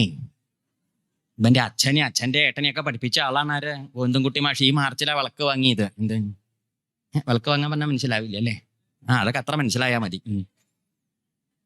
അങ്ങനത്തെ ഗോവിന്ദൻകുട്ടി മാഷ. അപ്പം എന്ത് ഗോവിന്ദൻകുട്ടി എങ്ങനെ നേരെയാവാനല്ലേ പറഞ്ഞു കൊടുക്കണേ, എങ്ങനെ ചെയ്യാൻ പാടില്ല എന്ന് ഇല്ലേ? അല്ല വിശ്വക്ക് വെറുതെ നേരെയാവാ. നമ്മുടെ നാട്ടിൽ ശ്രദ്ധിക്കണം കേട്ടോ. നമ്മളിപ്പോൾ ധാരാളം സൽക്കർമ്മങ്ങളൊക്കെ ചെയ്യുന്നുണ്ട് ഇല്ലേ? പണ്ടത്തേനേക്കാളും. പണ്ടൊക്കെ എപ്പോഴെങ്കിലും അമ്പലത്തിൽ പോയിച്ചപ്പം 2 നേരം ചോറൊന്നും പോലെയാ പോണത്. അവിടേക്ക് അമ്പലത്തേക്ക്. പണ്ടൊക്കെ ഭാഗവതം പുസ്തകം അങ്ങാടിയിൽ നിന്ന് കണ്ട ഓർമ്മയില്ല. ഇപ്പൊക്കെ നമ്മുടെ ഭൂമുഖത്ത് ഇങ്ങനെ വെച്ച് നമ്മൾ എന്നും കാണുക, തൊടുക, ജപിക്കുക, വായിക്കുക. എന്തൊക്കെ ജാതി കേമത്തരങ്ങളാ കൂടിയത് അല്ലേ? പണ്ടൊക്കെ എന്തെങ്കിലും ദിവസം കുളിച്ചത് ഓർമ്മയുണ്ട്. ഇന്ന് 3 നേരം കൂടി അങ്ങനെയൊന്നും ഇല്ലെങ്കിലും കുറേശ്ശൊക്കെ ഉണ്ടല്ലോ. എന്തൊക്കെ കേമത്തരങ്ങളാ പണ്ടത്തേനേക്കാളും കൂടിയത്. പക്ഷെ പണ്ടത്തേനേക്കാളും നന്മ കൂടിയോ കുറഞ്ഞോ? എന്തത്ര വേഗം ഉത്തരം വന്നത്? ഇന്ന് ആലോചിക്കാനുള്ള നേരമൊന്നും ഉണ്ടായില്ലല്ലോ ഇല്ലേ? പണ്ടത്തേനേക്കാളും സൗകര്യങ്ങൾ കൂടി, സമ്പ്രദായങ്ങൾ കൂടി, പല ജാതി ഏർപ്പാടുകൾ നമ്മുടെ ഇടയിൽ കൂടിയിട്ടുണ്ട്. പക്ഷെ നന്മകൾ കൂടിയോ കുറഞ്ഞോ? ശരിയല്ലേ? അപ്പൊ എന്താ വെച്ചാൽ നമുക്കതിന്റെ ഫലം വേണ്ട മാതിരി ഇങ്ങോട്ട് കിട്ടണില്ല കേട്ടോ. ഇതൊക്കെ ചെയ്യുമ്പോൾ ഇതിന്റെ ഒന്നും ഫലം ധാരാളം ചെയ്യുമ്പോഴും ധാരാളം ഫലം, അധികം ഫലം എന്നൊക്കെ അല്ലേ പഠിച്ചത്. പക്ഷെ അധികം ഫലം പലപ്പോഴും കിട്ടും. കാരണം എന്താണെന്നറിയൂ? ഇങ്ങനത്തെയൊക്കെ ചില അന്തല്യായ ഈ നോക്കിക്കോളും നമ്മുടെ ഇടയിൽ പല ജാതി ഇപ്പോൾ ഈ ബന്ധങ്ങൾക്കൊന്നും ഒരു ഭംഗിയില്ല, ഒരു ചേർച്ചയില്ല, ഒരു പ്രത്യേക ഒന്നും ഇല്ലാണ്ട് എന്തെങ്കിലുമൊക്കെ എവിടെയെങ്കിലുമൊക്കെ എങ്ങനെയെങ്കിലുമൊക്കെ എന്നുള്ള മട്ടായിട്ട് പോണില്ലേ? ശരിയല്ലേ? ഇത് എല്ലാറ്റിനും എല്ലാം ഉണ്ട്, പക്ഷെ ഒന്നിനൊന്നും ഇല്ല. ഭാര്യയല്ലേ? ഭർത്താവില്ലേ? മക്കളോ? ധാരാളം ഉണ്ട്. അമ്മയുണ്ട്, അച്ഛൻ്റെ, ജ്യേഷ്ഠൻ്റെ, ജ്യേഷ്ഠത്തിൻ്റെ, ആങ്ങളമാരുണ്ട്, അനിയന്മാര്, ഏട്ടന്മാര്, വല്യച്ഛന്മാര്, അപ്പന്മാര്, അമ്മാവന്മാര്, മുത്തശ്ശന്മാര്, അടുത്ത വീട്ടുകാര്, സുഹൃത്തുക്കള്, ബന്ധുക്കൾ, ഇതൊക്കെ കൂടിയ കാല. ശരിയല്ലേ? പക്ഷെ എന്നിട്ടോ വാസ്തവത്തിൽ ഇതൊക്കെ ഉണ്ടോ? ആരും മിണ്ടാത്തത്. ഞാൻ പറയാനൊരു അടുത്ത ആൾ കേൾക്കേണ്ട വെച്ചിട്ടാണ്, എന്നാലും ഇല്ല എന്നാണ് എല്ലാവരുടെയും മുഖം കണ്ടാൽ അറിയാം. പക്ഷെ അങ്ങനത്തെ ഒരു ഒക്കെ ക്ഷയിച്ചു തുടങ്ങിയില്ല. മഹിമകളൊക്കെ പോയി, സാധനങ്ങളൊക്കെ ഉണ്ട്. എന്ത് പോയി അല്ലേ? കറണ്ടിന്റെ എന്തൊക്കെ മെഷീൻ പോയി, ലൈറ്റ് കത്തണത്, കാറ്റടിക്കണത്, തണുപ്പിക്കണത്, ചൂടാക്കണത്, പിന്നെ തിളപ്പിക്കണത്, വേവിക്കണത്, വറക്കണത്, അടിക്കണത്, തുടക്കണത്, മുണ്ടുമുക്കി പിഴിയണത്. എന്തൊക്കെ ജാതി യന്ത്ര കറണ്ടിന്റെ നമ്മുടെ കുടുംബത്തില്ലേ? ഒക്കെ ഉണ്ട്. എല്ലാ യന്ത്രങ്ങളും ഉണ്ട്. എല്ലാ യന്ത്രങ്ങളും നിറയെ ആ മൂലയിലേക്കൊക്കെ നോക്കിയാൽ സർപ്പക്കാവ് പോലെ വള്ളി ഇങ്ങനെ തൂങ്ങിക്കിടക്കുന്നത് കണ്ടാല് ഇതൊക്കെ എന്തിന്റെ വള്ളിയാന്ന് നമുക്ക് സർപ്പക്കാവ് കണ്ടിട്ടില്ല. ഇത് ഏതിന്റെ വള്ളിയാ നമുക്ക് മനസ്സിലാവുമോ? പൂവ് ഇങ്ങനെ കാണാം, വള്ളി എന്ന് നമുക്ക് മനസ്സിലാവുമോ? അതേ ജാതിയിൽ സകല യന്ത്രമുണ്ട്. പറഞ്ഞിട്ട് കാര്യമില്ല. ഈ യന്ത്രങ്ങളൊക്കെ ഉണ്ട്. കറണ്ടിന്റെ പണം അടയ്ക്കാൻ നമുക്ക് പണ്ടേ ഇഷ്ടമല്ല, അടയ്ക്കാറുമില്ല. അങ്ങനെ മറ്റോൻ എന്ത് ചെയ്തു? അത് ഊരിക്കൊണ്ടുപോയി. ഏത് ആ തെക്കേ ചുമരിന്റെ മുകളിൽ ഇരിക്കുന്ന സാധനം ഇല്ലേ? അത് ഊരിക്കൊണ്ടുപോയി. എന്താ പേര്? ഇപ്പൊ എന്ത് ഭംഗിയിൽ ഇനി മനോഹരൻ എന്ന് വിളിച്ചാലും പോയില്ലേ? അത് ഊരിപ്പോയി. ഇപ്പൊ എന്തുണ്ട്? മുണ്ട് മുക്കണ യന്ത്രത്തില് നെല്ലിട്ട് വെക്കുക. എന്താ കാരണം? അല്ലാണ്ട് എന്തിനു പറ്റിയത്? അപ്പൊ അതാ പറഞ്ഞത്, കറണ്ട് പോയാൽ പിന്നെ ഈ യന്ത്രങ്ങളെ കൊണ്ട് എന്താണോ ഫലം, അതുപോലെയാണ് ഇപ്പൊ നമ്മുടെ ഇടയിൽ എല്ലാം ഉണ്ട്. പക്ഷെ കറണ്ട് പോയ മാതിരി അതിൻ്റെ ആ ബന്ധത്തിന്റെ ഒരു മാനവികതയൊക്കെ ഇങ്ങോട്ട് പോകുകൊണ്ട് ഒക്കെ ഉണ്ടെന്ന് തന്നെയുള്ളൂ. വലിയ ഫലമൊന്നും. ശരിയല്ലേ? ഇത് വെറുതെ. പണ്ടേ ഒരിക്കലും ഒരു വില്ലേജ് ആഫീസിലേ ഒരു സ്ത്രീ വന്നു. ഒരു സ്ത്രീ വന്നിട്ട് കടലാസ് നേരെയാക്കാനാ വന്നത്. അപ്പൊ പെൻഷന്റെ കടലാസ് നേരെയാക്കാനാ വന്നത്. അപ്പൊ ഈ അമ്മ വന്നപ്പോ നമ്മുടെ ഈ വില്ലേജ് ഓഫീസർ കടലാസ് വാങ്ങി നോക്കിയപ്പോ എന്താ കഥ എന്നറിയൂ? ഭർത്താവ് മരിച്ചിട്ട് 12 കൊല്ലം ഈ വിധവ പെൻഷന് വന്നതാ. അപ്പൊ ചോദിച്ചു ഈ വില്ലേജ് ഓഫീസർ, അല്ല ഇതെന്ത് 10-12 കൊല്ലമായിട്ട് ഇത്രയും കൊല്ലത്തെ പെൻഷൻ പോയില്ലേ? അന്നേ വരാറുന്നില്ലേ പെൻഷന്റെ കടലാസ് ആയിട്ട്? അദ്ദേഹം ഒരു സ്നേഹം ചോദിച്ചു ആര്? Village officer. അപ്പൊ നമ്മുടെ ഈ സ്ത്രീ പറഞ്ഞു, ഒന്നും പറയട്ടെ സാറേ, ഭർത്താവിനെ കൊന്ന കേസിൽ ഞാൻ ജയിലിലായിരുന്നു, ഇറങ്ങിയപ്പോഴാണ് ഞാൻ അങ്ങോട്ട് പോകുന്നത് എന്നും പറഞ്ഞു. ഇത് ഓർമ്മയില്ലായിട്ട് നിശ്ചല്ലായിട്ടല്ല, അത് അവരെ പിടിച്ച് ജയിലിലിട്ടാ പിന്നെ ഇത് നേരെയാക്കാൻ പറ്റുമോ? ആഹാ അല്ല, പിന്നെ പിന്നെ ഇപ്പൊ അവര് പുറത്തേക്ക് വിട്ടപ്പോ ഇങ്ങോട്ട് പോകുന്നതാ, അപ്പൊ പിന്നെ ഇത് കിട്ടുമല്ലോ. ഇത് കടലാസ് എഴുതി കൊടുക്കുമ്പോ ഭർത്താവ് എങ്ങനെയാ ചത്തുപോയതെന്ന് അതിൽ എഴുതണ്ട, പോയോ സാധനം ചോദിച്ചാൽ മതി. പെൻഷൻ ആരുടെ തന്നെ കിട്ടും? എന്തല്ലേ, ഇത്ര ആലോചിച്ചില്ല. അല്ലാത്ത ജാതി ബന്ധങ്ങൾ, ഇങ്ങനത്തെ ബന്ധങ്ങളാണ് നമ്മുടെ ഇടയിൽ ഇപ്പൊ പൊതുവെ ഒരു ശക്തിയും ബന്ധം ഒക്കെ ഉണ്ട് അങ്ങോട്ട്. അപ്പൊ അതൊക്കെ എന്താണെന്ന് അറിയാം ഇങ്ങനെ പോണത്. അപ്പൊ അതുകൊണ്ട് ഈ പറയുന്ന ചില നന്മകളൊക്കെ നമ്മുടെ കയ്യിൽ നിന്ന് പോകുമ്പം ഈ ഗുരുത്വല്യായ ഈ സമ്പ്രദായങ്ങളൊക്കെ ഇല്ലാണ്ട് വരുമ്പോൾ വേണ്ടതൊന്നും വേണ്ട മാതിരി, ഇന്ദ്രനൊന്നും വേണ്ടത് വേണ്ട മാതിരി ഫലിക്കണില്ല. കാരണം എന്താ വെച്ചാൽ ഈ ഗുരുത്വല്യായാണ് എപ്പോഴും ഈ ഇന്ദ്രന്റെ കഥ ചിന്തിക്കുന്നുള്ള കഥ പറഞ്ഞ് പോണതിൻ്റെ ഇടയ്ക്ക് ഇതങ്ങോട്ട് മറക്കുക പതിവ്. ഈ ഗുരുത്തല്യായുടെ എന്തല്യായേ, അതാണ് അതിൻ്റെ ഇടയ്ക്ക്. അങ്ങനെ ഇന്ദ്രൻ എന്തേ ചെയ്തു വെച്ചാൽ ഭഗവാനെ ചെന്ന് തൊഴുതു. ഭഗവാൻ പറഞ്ഞു, ഇന്ദ്ര തന്നെ രക്ഷിക്കാൻ ഒരു നിവൃത്തി ഞാൻ നോക്കിയിട്ട് കാണുന്നില്ല. അയ്യോ അങ്ങനെ പറഞ്ഞ കയ്യൊഴിയരുത്, എന്തെങ്കിലും ഒരു നിവൃത്തി ഉണ്ടാക്കി തരണം, എനിക്കിപ്പോൾ ഇവിടെ കഷ്ടമാണ് എന്നും പറഞ്ഞു. അപ്പം ഭഗവാൻ അവസാനം പറഞ്ഞു, ഇന്ദ്ര ഇനിയിപ്പോൾ ഒരു വഴിയേ ഉള്ളൂ. എന്താ വെച്ചോ, ഭൂമിയിലെ ദധീചി എന്ന് പേരായിട്ടൊരു മഹർഷി തപസ് ചെയ്യുന്നുണ്ട്. ദധീചി എന്ന പേര്. ആ ദധീചി മഹർഷിയുടെ അടുത്ത് ചെന്നിട്ട് അദ്ദേഹത്തിൻ്റെ അസ്ഥികൾ വാങ്ങിക്കൊണ്ടുവന്ന് വിശ്വകർമാവിനെ കൊണ്ട് ഒരായുധം ഉണ്ടാക്കി, അതുകൊണ്ട് വേണച്ചാരെ കൊല്ലാം. അദ്ദേഹത്തെ ഈ വൃത്രനെ കൊല്ലാം. കേട്ട പാതി കേൾക്കാത്ത പാതി ദേവന്മാർ ഇന്ദ്രൻ എവിടേക്ക് ഓടി, ഭൂമിയിൽ വന്ന് ദധീജിയെ തൊഴുതു. ദധീജി മഹർഷിയോട് പറഞ്ഞു, മഹർഷി ഈശ്വര, അങ്ങേ പോലെയുള്ള മഹാത്മാക്കളല്ലേ ലോകത്തിന്റെ മഹിമ, അങ്ങേ പോലെയുള്ളവരെ കണ്ടാ പുണ്യം, മിണ്ടിയ പുണ്യം, തൊട്ടാ പുണ്യം, അടുത്തേ കൂടെ പോയ പുണ്യം. ഇന്ദ്രൻ അങ്ങോട്ട് തുടങ്ങി അടിത്തറ പാവല്. കാര്യം നേരെയാവണല്ലോ. അവൾ കുറെ നേരം നിന്നു. അപ്പൊ മഹർഷി ചോദിച്ചു, എന്താ ഇന്ദ്ര എത്ര ധൃതി തനിക്ക് ചോദിച്ചു. ഒന്നുമില്ല, അങ്ങേ പോലെയുള്ളവരുള്ളതുകൊണ്ടാണല്ലോ ലോകം. അടുത്തടുത്ത് അടുത്തേക്ക് എത്തി തുടങ്ങി. പറഞ്ഞോളൂ ഇന്ദ്ര, തനിക്കിപ്പോ എന്താ വേണ്ടത്? അതെ, ഇപ്പൊ എന്താ വെച്ചാൽ അങ്ങേ പോലെയുള്ളവരാണല്ലോ ലോകത്തെ നിലനിർത്തണത്. ഏതാണ്ടായി, പറഞ്ഞോളൂ. ഇന്ദ്രൻ അവസാനം പറഞ്ഞു, പരോപകാരാർത്ഥമിതം. ശരീരം ആരുടെ?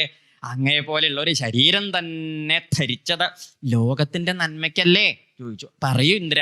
ഇന്ദ്രൻ പറഞ്ഞു, അങ്ങയുടെ അസ്ഥി വേണം. അതങ്ങോട്ട് പച്ചക്ക് അങ്ങോട്ട് പറഞ്ഞു. ജീവനുള്ള ഒരാളോടാ എന്ത് ചോദിക്കുന്നത്?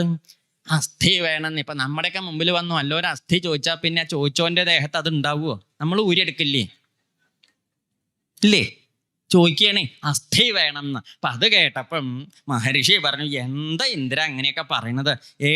എത്ര കഷ്ടത്തിലായാലും ദശനിയുത ശതവയസി ജീർണമെന്നാകിലും ദേഹികൾക്കേറ്റം പ്രിയം ദേഹമോർക്കടോ. അങ്ങനെയല്ലേ?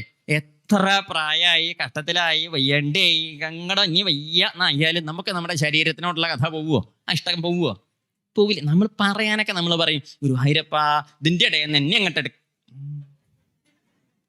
ഇതിൻ്റെ ഇടയിൽ നിന്ന് മരുമക്കൾ മൂന്നാളും കൂടി വന്ന് എന്തായാലും പറഞ്ഞു പോകും. എന്താ കാരണം? ഗുരുവായൂരപ്പ ഇതിൻ്റെ ഇടയിൽ നിന്ന് എന്നെ അങ്ങോട്ട് എടുക്കണേ, എന്നെ അങ്ങോട്ട് എടുക്കണേ. ചിലരല്ലാണ്ടേയും പറയും എൻ്റെ ഇടയിൽ നിന്ന് ഇതിനെടുക്കണേ എന്ന് പറയുന്നവരും ഉണ്ട്. ഇടയ്ക്കൊക്കെ നമ്മൾ സത്യം പറഞ്ഞു പോവില്ലേ? ഇനിയിപ്പോൾ ഇതിൻ്റെ ഇടയിൽ നിന്ന് എന്നെ അങ്ങോട്ട് എടുക്കണേ, ഇതിൻ്റെ ഇടയിൽ നിന്ന് എന്നെ അങ്ങോട്ട് എടുക്കണേ എന്ന് എപ്പോഴും പറയുന്ന ആളാ ഗുരുവായൂരപ്പനോട്. ഒരു ദിവസം ഗുരുവായൂരപ്പൻ വന്നു. എന്താ ഗുരുവായൂരപ്പ ചോദിച്ചു. ഒന്നുമില്ല, എടുക്കാൻ വന്നതാണെന്നും പറഞ്ഞു. എന്നാ വേണ്ട, ഞാൻ നടന്നോളാന്നും പറഞ്ഞു. എന്ത്, നമ്മൾ പോവോ? ഭഗവാനൊന്ന് വന്നോട്ടെ നമ്മൾ എടുക്കാൻ. പറയാനൊക്കെ വലിയ വീതിയുള്ള വർത്തമാനം പറയുന്നല്ലാതെ കണ്ട് കാര്യത്തിലേക്ക് വരുമ്പം പുളി അറിയാം മാങ്ങയുടെ, ഇല്ലേ? ശരിയല്ലേ എന്ന് പറഞ്ഞ മാതിരി. അത് എന്ന് വെച്ചാൽ എന്താർത്ഥം?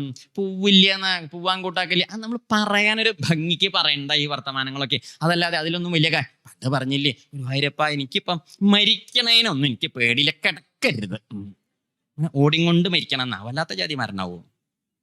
അങ്ങനെ പറയില്ലേ ആൾക്കാരെ? കേട്ടിട്ടില്ലേ? എനിക്കിപ്പോൾ മരിക്കണതിന് പേടിയൊന്നുമില്ല, പക്ഷെ എന്ത് പാടില്ല? കിടക്കരുത്. ബസ്സിലെ കമ്പിയുമ്പോൾ ഇങ്ങനെ തൂങ്ങി നിൽക്കുമ്പോഴാണ് മരിക്കേണ്ടത്. നല്ല ദിക്കിൽ ഇരിക്കുമ്പോഴോ ദിക്കിൽ കിടക്കുമ്പോഴൊക്കെ വെച്ചാൽ നാട്ടുകാർക്ക് ഗുണമാണ്. എന്താ കാരണം? ശരിയല്ലേ? ഇത് അപ്പൊ പറഞ്ഞതിന്റെ അർത്ഥം എന്താ? അങ്ങനെയൊക്കെ പറയുമ്പോൾ നമ്മൾ അതിന്റെ അർത്ഥം എന്താ ചോദിച്ചാല്, മരിക്കുന്നതും പേടിയാണ്, കിടക്കണതും പേടിയാണെന്നാണേ. അപ്പൊ അതൊക്കെയാണ് അതിന്റെ അർത്ഥം. ഈ എല്ലാം എല്ലാം ഈ പറഞ്ഞു കേട്ടതൊന്നും അല്ല കേട്ടോ അർത്ഥം. പറയുമ്പം കേൾക്കണതൊന്നും അല്ല അർത്ഥം. അതിന്റെ അപ്പുറത്തേക്കും കുറെ അർത്ഥമൊക്കെ ഉണ്ട്. ശരിയല്ലേ ഇത്? അപ്പൊ ഇവിടെ നമ്മൾക്ക് എത്രയൊക്കെ പ്രായമായി, എന്തൊക്കെ വിഷമം എങ്ങനെയൊക്കെ വന്നാലും നമ്മൾക്ക് പോയി ശരീരത്തിനോടുള്ള ഭ്രമം പോവില്ല. അപ്പൊ അവിടെ അപ്പൊ ഇന്ദ്രൻ എങ്ങനെയൊക്കെ ചോദിക്കണത് ഇന്ദ്രനോട് പറഞ്ഞു. എന്നിട്ട് അവിടെ പറയണേ, നേരെ പച്ചയ്ക്ക് ചോദിക്കുക. ആരോട്? മഹർഷിയോട്.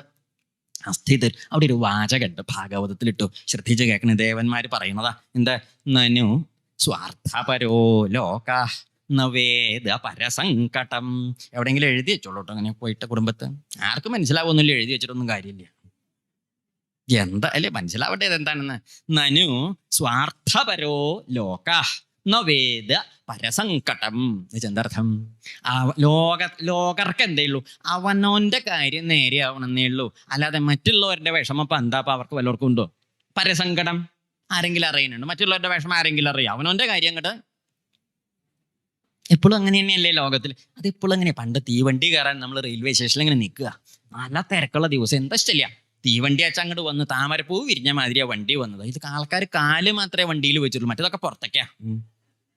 തിരക്ക് കാരണം ഈ തലയും ഓടലൊക്കെ പറഞ്ഞ് കാല് മാത്രം അതിൽ വെച്ചാനാ കാശ് കൊടുത്തത്. ആ ജാതി വണ്ടി ഇങ്ങനെ വരെ വാതിൽക്കലൊക്കെ നിറയെ ആൾക്കാർ. അപ്പൊ നമ്മൾ സ്റ്റേഷനിൽ ഇങ്ങനെ നിൽക്കണ്ടല്ലോ, അപ്പൊ നമുക്കിതിലൊന്ന് കയറി പറ്റിയ തിരക്കടില്ല എന്നുണ്ട്. അപ്പൊ ആളുകൾ ചെന്നി ഇതിലേക്ക് ആള് കയറരുത് വെച്ചിട്ട് വാതിൽ ഇങ്ങനെ അടച്ച് പിടിച്ചിട്ട് അങ്ങനെ തള്ളി പിടിക്കുക, അങ്ങോട്ട് കയറാണ്ടിരിക്കാനേ. അപ്പൊ നമ്മൾ ആ ഓട്ടയെ കൂടി, ആ അഴിയിട്ട ഓട്ടയെ കൂടി ചോദിച്ചു, എടോ ഒന്ന് എന്നെയും കൂടി കയറ്റിക്കോളും. കേട്ടില്ല പറഞ്ഞാല് ഉള്ളിലോ, എടോ എന്നെയും കൂടി ഒന്ന് അങ്ങോട്ട് കയറ്റിക്കോളും. തന്നെ കയറ്റില്ല എന്ന്. നീ കഷ്ടപ്പെടണ്ട, എന്നെയും കൂടി ഒന്ന് അങ്ങോട്ട് കയറ്റിക്കോളും. അടുത്ത ശേഷം മുതൽ ഞാനും ഉണ്ടാവും എന്റെ കൂടെ തള്ളാൻ. എന്തിനു? ശരിയല്ലേ? ഇതാണ് ലോകത്തിന്റെ കഥ. എന്നെയും കൂടി അങ്ങോട്ട് കയറ്റിക്കോളൂ. അപ്പൊ എന്റെ കാര്യം അങ്ങോട്ട് നേരെയായി, പിന്നെ തന്റെ കൂടെ. ഇതൊക്കെ നിത്യജീവിതത്തിൽ. ഇപ്പൊ നമ്മള് കഷ്ടപ്പെട്ട് ഉച്ചയ്ക്ക് 12:15 വെയിൽ കൊണ്ട് നടക്കാൻ ബസ് സ്റ്റോപ്പിലേക്ക് നടക്കാനുള്ള മടി കാരണം നമ്മൾ എടോഴിയിൽ നിന്ന് ഇങ്ങോട്ട് റോഡിലേക്ക് ഇറങ്ങി. അവിടെ ബസ് സ്റ്റോപ്പൊക്കെ ഇനി പോകണമെങ്കിൽ ഒരു കഷ്ടി കുറെ നടക്കണേ വെയിലത്ത്. ഇപ്പൊ നമ്മൾ എന്ത് ചെയ്തു? ബസ് ഇങ്ങനെ വരണം തീക്കൽ ആ മരത്തിന്റെ തണലത്ത് നിന്ന് കൈ അങ്ങോട്ട് നീട്ടി. ബസ്സിലെ പാവൻ ഡ്രൈവർ നമ്മളെ കണ്ടപ്പോൾ കഥയില്ലാത്ത നിർത്തി. അദ്ദേഹം സ്റ്റോപ്പൊന്നുമില്ല അവിടെ, നിർത്തി. നമ്മൾ ബസ്സിൽ കയറി അങ്ങോട്ട് ഇരുന്നപ്പോൾ നമ്മളിങ്ങനെ പോവില്ലേ, പോകുമ്പോൾ കുറച്ചങ്ങോട്ട് ചെന്നപ്പോൾ ഇതുപോലെ ഏതോ ഒരു വളവിലെ ഒരു മരത്തിന്റെ ചോട്ടിൽ ആരോ ഒന്ന് കൈ അണിച്ചപ്പോൾ അവിടെയും നിർത്തി. വേറെ ഒരു ദിക്കിലൊരു വല്യമ്മ കൈ അണിച്ചപ്പോൾ അവിടെയും നിർത്തി. എന്താടോ ഇതൊക്കെ? ഇത് എന്ത് ബസ്സാണ്? തോന്നിയ ദിക്കിലാണ് നിർത്തുന്നത്. കയറണ്ടിയിരുന്നില്ല ഇതില്. നമ്മളെവിടുന്നാ കയറിയത്? വേണ്ടാത്ത പറയരുത്. നമ്മളെവിടുന്നാ കയറിയത്? നനു സ്വാർത്ഥപരോ ലോക. ലോകർക്ക് അത്രയുള്ള അവനോന്റെ കാര്യം. നമ്മൾ ഏത് മാവിന്റെ ചോട്ടിൽ നിന്ന് കയറിയാലും കുഴപ്പമില്ല. വേറെ ഒരു ദിക്കിൽ ഇത് വേറെ ആൾക്ക് ശരിയല്ലേ? അങ്ങനെ തോന്നിയിട്ടുണ്ടോ? ഉണ്ടെന്ന് പറയില്ലെങ്കിലും ഉണ്ടായില്ലേ? അതാണ്, അത് മതി. ശരിയാണ്, അങ്ങനെ ഉണ്ടാവും. പിന്നെ നമ്മൾക്ക് ബസ്സിക്ക് അങ്ങോട്ട് കയറിയാൽ നമ്മുടെ വിചാരം എന്താ? ഒരു വൈരപ്പാ കുറേ കസേര ഉണ്ടാവണം. ഒന്ന് പോരാ നമുക്ക്? എന്ത് വേണം? ഒന്ന് കുറേ കസേര ഒഴിഞ്ഞാൽ കിടക്കണം. എന്താ അതിൽ നല്ലത് നോക്കി ഇരിക്കണേ, തരാവണേ. എന്നിട്ട് പിന്നെ അതിലങ്ങോട്ട് ഇരുന്നാൽ നമ്മൾ ഇനി ഇതിലാരും കയറരുതേ, ഈ വണ്ടി ഇനി എവിടെയും. എന്തല്ലേ നമ്മുടെയൊക്കെ ആ മഹാമനസ്കത? ശരിയല്ലേ ഇത്? അപ്പൊ നമ്മുടേത് നേരെയാവണം. എപ്പോഴും ലോകം എങ്ങനെയാണ് എപ്പോഴും ചിന്തിച്ചു നോക്കണ്ടേ. ഈ ഭാഗവതത്തിൽ വരി നനു ഇവിടെ പറയുന്നത് എന്ത്? ധീജിയുടെ അടുത്ത് അസ്ഥി വാങ്ങാൻ പോയപ്പം നനു സ്വാർത്ഥപരോ ലോക വേദ പരസങ്കടം. പണ്ട് കുടുംബത്തെ സദ്യ ഉണ്ടായി. വലിയ അത്ര ധാരാളിത്തൊന്നും ഇല്ല. കുടുംബത്തിലുള്ളവരൊക്കെ ഉള്ളു. പിറന്നാൾ എന്തോ ആണ്, എല്ലാവരും ഉണ്ട്. മുത്തശ്ശനൊക്കെ വന്നിട്ടുണ്ട്, എല്ലാവരും ഉണ്ട്. മുത്തശ്ശനൊക്കെ നല്ലോണം വലിയ കാരണവരല്ലേ. അപ്പൊ അദ്ദേഹമൊക്കെ ഇരുന്നു. മോരച്ചാൽ അത്ര ഉണ്ടായില്ല, കുറച്ചേ ഉണ്ടായുള്ളൂ. അപ്പൊ കാരണവർ ആ ഭരണി ഇങ്ങോട്ട് നീക്കി വെച്ചിട്ട് മോര് നല്ലോണം ഇലയിലേക്ക് അങ്ങോട്ട് വീഴ്ത്തിയിട്ട് നല്ലോണം അങ്ങോട്ട് ഉണ്ടു. 3/4 ഭാഗം ആരെന്നെ തരാക്കി? കാർന്നോര് തരാക്കി. കാർന്നോര് ഊണ് കഴിഞ്ഞിട്ട് ഇടത്തെ കൈ കൊണ്ട് ഭരണി നീക്കി വെച്ചിട്ട് പറഞ്ഞു, നീ പുളി ഉണ്ടോ, വെള്ളം ഒഴിച്ച് എല്ലാരും കൂട്ടിക്കോളൂ എന്നും പറഞ്ഞു. എന്താ മോരിന് പിന്നെ മധുര എന്നാണ് എല്ലാരും നിരീക്ഷിച്ചറിഞ്ഞത്. അപ്പോഴാ മനസ്സിലായത് പുളിയാണെന്ന്. കേട്ടോ, തൻ്റെ കാര്യം നേരെ. ഇനി വെള്ളം ഒഴിച്ച് ജീവിതത്തിൽ ഓരോ നിസ്സാരാണെന്ന് തോന്നണ ദിക്കിലൊക്കെ ഈ ശ്ലോകം ഉണ്ട്. ഏത് ശ്ലോകം? നനു സ്വാർത്ഥപരോ ലോക വേദ പരസങ്കടം. അങ്ങനെ ഈ മഹർഷി എന്താ ചെയ്തു വെച്ചാൽ ഇന്ദ്രനോട് പറഞ്ഞു, ഇന്ദ്രയ്ക്ക് ഇപ്പൊ തന്നോട് അങ്ങനെ ദേഹത്തിൽ മമത ഉണ്ടായിട്ടൊന്നുമില്ല, തൻ്റെ ധർമ്മഭാവം എന്ന് അറിയാൻ ഞാൻ ധർമ്മചർച്ച ചെയ്തു എന്നേ ഉള്ളൂ എന്ന് പറഞ്ഞു. മഹർഷി യോഗഭാവത്തിൽ തൻ്റെ ശരീരത്തെ ഉപേക്ഷിച്ച് അദ്ദേഹം വൈകുണ്ഠത്തേക്ക് പോവുകയും ചെയ്തു. അപ്പൊ ഈ വൈകുണ്ഠത്തേക്ക് പോയപ്പം ആ ശരീരത്തിന്ന് ഈ അസ്ഥി ആര് വലിച്ചു ഊരിയെടുത്തു? ദേവേന്ദ്രൻ. ഒന്ന് ചൂടാറാൻ നിന്നില്ല കേട്ടോ. അതാണ് നമ്മൾ പറയാറില്ല, ഈ ആവശ്യക്കാരന്. അത് ഏത് നാട്ടിൽ അങ്ങനെയാണ്. ഇതൊക്കെ വടക്ക പടിഞ്ഞാറ് കിഴക്കൊന്നും ഭേദമില്ല. ആവശ്യക്കാരന് ഔചിത്യം കുറയും. ഇതൊക്കെ വാരി കെട്ടി വേഗം വിശ്വകർമാവിന്റെ കുടുംബത്ത് കൊണ്ടുപോയി. വിശ്വകർമാവ് പാതിരയ്ക്ക് ഇന്ദ്രൻ വന്നപ്പോ എന്താ ഇന്ദ്ര ചോദിച്ചു. ഒന്നും ഇല്ല, അതാ വിളിച്ചാ നമ്മളേക്ക് എന്താ നമ്മൾ ഈ കല്യാണത്തിന്റെ തലേന്നാൾ കുപ്പായം തിന്നാൻ കൊടുക്കണ മാതിരി കളിച്ചാമ്പളക്കി തരാക്കി തരണം എന്നും പറഞ്ഞു. അങ്ങനെയാണ് പെട്ടെന്ന് ധൃതിയില് ഇന്ദ്രന് നോക്കൂ, ഈ വിശ്വകർമാവാണ് ഈ അസ്ഥികളെ കൊണ്ട് ഒരായുധം പണിത് കൊടുത്തു. ആ ആയുധത്തിന്റെ പേരാണ് വജ്രം എന്നാ പറയുക. എന്താ പേര്? വജ്രം. ഈ വജ്രായുധം കിട്ടിയപ്പോഴേക്കൊരു സമാധാനമായി ആർക്ക്? ഇന്ദ്രന്. ഈ വജ്രായുധമായിട്ടാണ് ഇന്ദ്രൻ എവിടേക്ക് ചെല്ലണത്? ഈ അസുരന്മാരുടെ മുമ്പിൽ നിൽക്കണേ നമ്മുടെ വൃത്രാസുരൻ്റെ ഒക്കെ മുമ്പിലേക്ക് ചെല്ലണതേ. അവിടെ ചെന്നപ്പോഴത്തെ കഥയൊന്നും പറയണ്ട. എന്തേ ഇപ്പം അത് മുമ്പിൽ ഇങ്ങനെ നിൽക്കണു ആ വൃത്രൻ ഇങ്ങനെ. എന്താ ഭീകരസ്വരൂപം! നമ്മൾ നേരത്തെ പറഞ്ഞില്ലേ ആ സ്വരൂപം. എൻ്റെ വായും കയ്യൊക്കെ അനവധിയുണ്ട്. ദേഹമൊക്കെ കണ്ടാൽ വളരെ ഭീകര സ്വരൂപനാണ്. ഇവൻ്റെ പിമ്പിൽ അസുരന്മാർ എല്ലാവരും കൂടിയിട്ട് അങ്ങോട്ട് യുദ്ധം തുടങ്ങിയപ്പോൾ ഈ വജ്രായുധം കണ്ടപ്പം അസുരന്മാരൊക്കെ ഒന്ന് പരിഭ്രമിച്ച് പിന്നാക്കം നിന്നു. ഈ അസുരന്മാരെ പരിഭ്രമിച്ച് പിന്നാക്കം നിന്ന സമയത്ത് വൃത്രാസുരൻ പിമ്പിക്ക് പോയില്ല. വൃത്രാസുരൻ പറഞ്ഞു, എന്താ അസുരന്മാരെ നിങ്ങളൊക്കെ പിമ്പിലേക്ക് പോണത്? മുമ്പിലേക്ക് നിൽക്കോ. യുദ്ധത്തില് മുമ്പിൽ നിന്ന് മരിച്ചാലാണ് മഹിമ. പിമ്പിൽ നിന്ന് മരിക്കണവർക്ക് എന്തില്ല? മഹിമയില്ല. അത് പഴയ കാലത്ത് അങ്ങനെയാണ്. പണ്ട് വീരയോദ്ധാവാണോ എന്നറിയാൻ ഈ മുമ്പിലൊക്കെ, പഴയ കാലത്ത് ഇപ്പോഴൊന്നുമില്ല, മുമ്പിലൊക്കെ ഇങ്ങനെ വെട്ടൊക്കെ കൊണ്ട് അടയാളം ഉണ്ടെങ്കിലേ അയാളെ വലിയ കേമനായിട്ട് വാഴ്ത്തും. എന്താ കാരണം? മുമ്പിൽ വെട്ടുകൊണ്ടു വെച്ച അർത്ഥം എന്താ? എന്താ അതിൻ്റെ അർത്ഥം? മുമ്പിൽ വെട്ടുകൊണ്ടു എന്ന് പറഞ്ഞാല് നേരെ യുദ്ധം ചെയ്യുമ്പോഴല്ലേ മുമ്പിൽ വെട്ടുകൊള്ളുക, ശരിയല്ലേ? ഇത് പിമ്പിൽ വെട്ടുകൊണ്ടോ പിന്നെ അമ്പലത്തേക്കൊന്നും പോവാണ്ടേ. എന്താ കാരണം? കുപ്പായ ഊരനല്ലോ. കുപ്പായ ഊരിയാലോ ഇതെല്ലാരും കാണില്ലേ? അത് കണ്ടാ ചോദിക്കില്ല, അല്ല ഒന്നും കുട്ടി ഇതെങ്ങനെ പിമ്പിൽ വെട്ടുകൊണ്ടത്? ഒന്നുമില്ല, ഞാനൊന്നും അങ്ങോട്ട് പിന്നാക്കാൻ തിരിഞ്ഞൊന്നും ഓടാൻ. പിന്തിരിഞ്ഞോടണല്ലേ വീശി വെട്ടുമ്പോൾ പിമ്പിൽ കൊള്ളുക. അപ്പൊ പിന്നാക്കം വെട്ടുകൊണ്ടാൽ മഹാമോശമായിട്ട്, മുമ്പിൽ കൊണ്ടാൽ മഹാകേമായിട്ടും കൂട്ടണമെന്ന് പഴയൊരു സമ്പ്രദായം നമ്മുടെ നാട്ടിൽ, മലയാള നാട്ടിൽ ഉണ്ടായിരുന്നു അത്രേ പണ്ട്. അപ്പൊ ഇത് യുദ്ധത്തിൽ മുമ്പിൽ നിന്ന് യുദ്ധം ചെയ്തിട്ട് അസുരന്മാരെ എന്തൊക്കെ പറഞ്ഞിട്ട് അസുരന്മാരൊന്നും മുമ്പിക്ക് വന്നില്ല. പക്ഷേ ഹേ നമുചേ പുലോമൻ, നമുചി പുലോമാവോ എന്നൊക്കെ പറഞ്ഞ അസുരന്മാരുടെ പേര്. അവരൊക്കെ പേര് ഹേ വിപ്രജിത്തേ നമുചേ പുലോമന് പേരെടുത്ത് വിളിച്ചു. പേരെടുത്ത് വിളിച്ചിട്ടും ഈ കാര്യം ഉണ്ടായില്ല.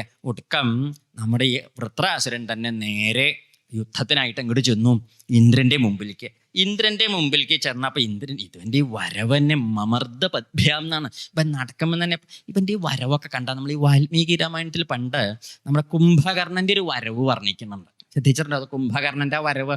കുംഭകർണന്റെ കാലിന്റെ ഇടയിലും കയ്യിന്റെ ഇടയിലും കാലിന്റെ അടിയിലും പെട്ടിട്ടാണ് വാനരന്മാര് ചത്തത്. കുറെയൊക്കെ വായലിക്കൊക്കെ പോയി കപ്പലണ്ടി പിടിച്ച് തിന്ന മാതിരിയാണ് ആര് തിന്നത്? വെന്റിളൊക്കെ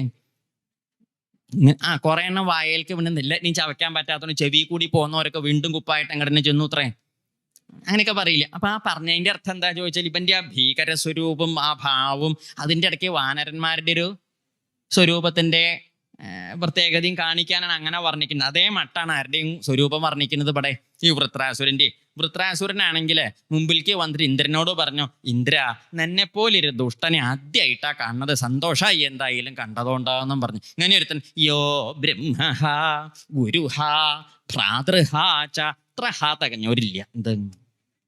എന്താ യോ ബ്രഹ്മ ബ്രാഹ്മണനെ കൊന്നോൻ, ഗുരുവിനെ കൊന്നോൻ, ഭ്രാതൃഹ ഇങ്ങനെ കണ്ടില്ലേ? എത്രയൊക്കെ ചൈത്തങ്ങൾ തികഞ്ഞൊരുത്തനെ ആദ്യമായിട്ടാ കാണുന്നത്. അതുകൊണ്ട് എനിക്ക് ഒന്നേ പറയാനുള്ളൂ, സുരേശ, ഇന്ദ്രനെ വിളിച്ചതാണ്, വർക്കയിലെ സുരേഷിനെ അല്ല. എന്താണ്? സുരേശ കസ്മാൽ നഹിനോഷി വജ്രം പുരസ്ഥിതേ വൈരിണിമയ്യമോഘം മാ സംശയിഷ്ഠാ നഗദേവ വജ്രം സ്യാം നിഷ്ഫലം കൃപണാർത്ഥേ വയാജ്ഞ. അതുകൊണ്ട് എന്താ താൻ എൻ്റെ നേരെ ആ വജ്രം അങ്ങോട്ട് പ്രയോഗിക്കാത്തത്? എന്താ തനിക്കൊരു മടിയുള്ള മാതിരി?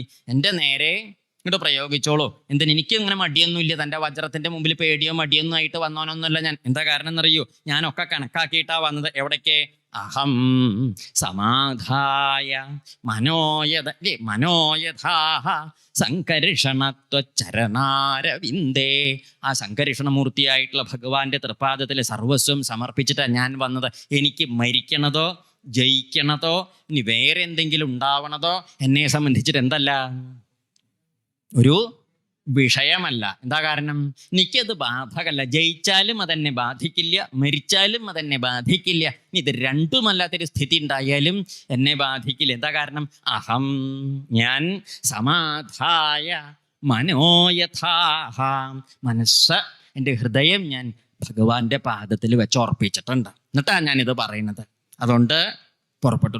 വൃത്രൻ്റെ അതിഗംഭീരമായ വാക്കുകളാണ്. ഇനി വൃത്രാസുരൻ ഭഗവാന്റെ പാദത്തിൽ സർവസ്വം സമർപ്പിച്ചിട്ട് പറഞ്ഞു, എനിക്ക് ഒന്നേ പറയാനുള്ളൂ ഇന്ദ്ര, നീയെ എന്നെ കൊന്നാലും ഞാൻ ജയിച്ചാലും മരിച്ചാലും എന്നെ ബാധിക്കില്ല പറഞ്ഞില്ലേ. എന്തുകൊണ്ട്? എന്താ പറയുക ഭഗവാൻ, ഇനി അങ്ങോട്ടും എനിക്ക് ലേശം പറയാനുണ്ട്. ആരോട്?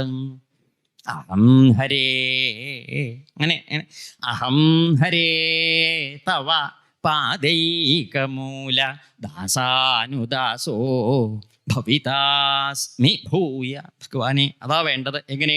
മനസ്മരേത അസുപതേർഗുണാംസ്തേ ഗൃണീതവാക് കർമ്മ കരോതു കായ. അതാ വേണ്ടത്.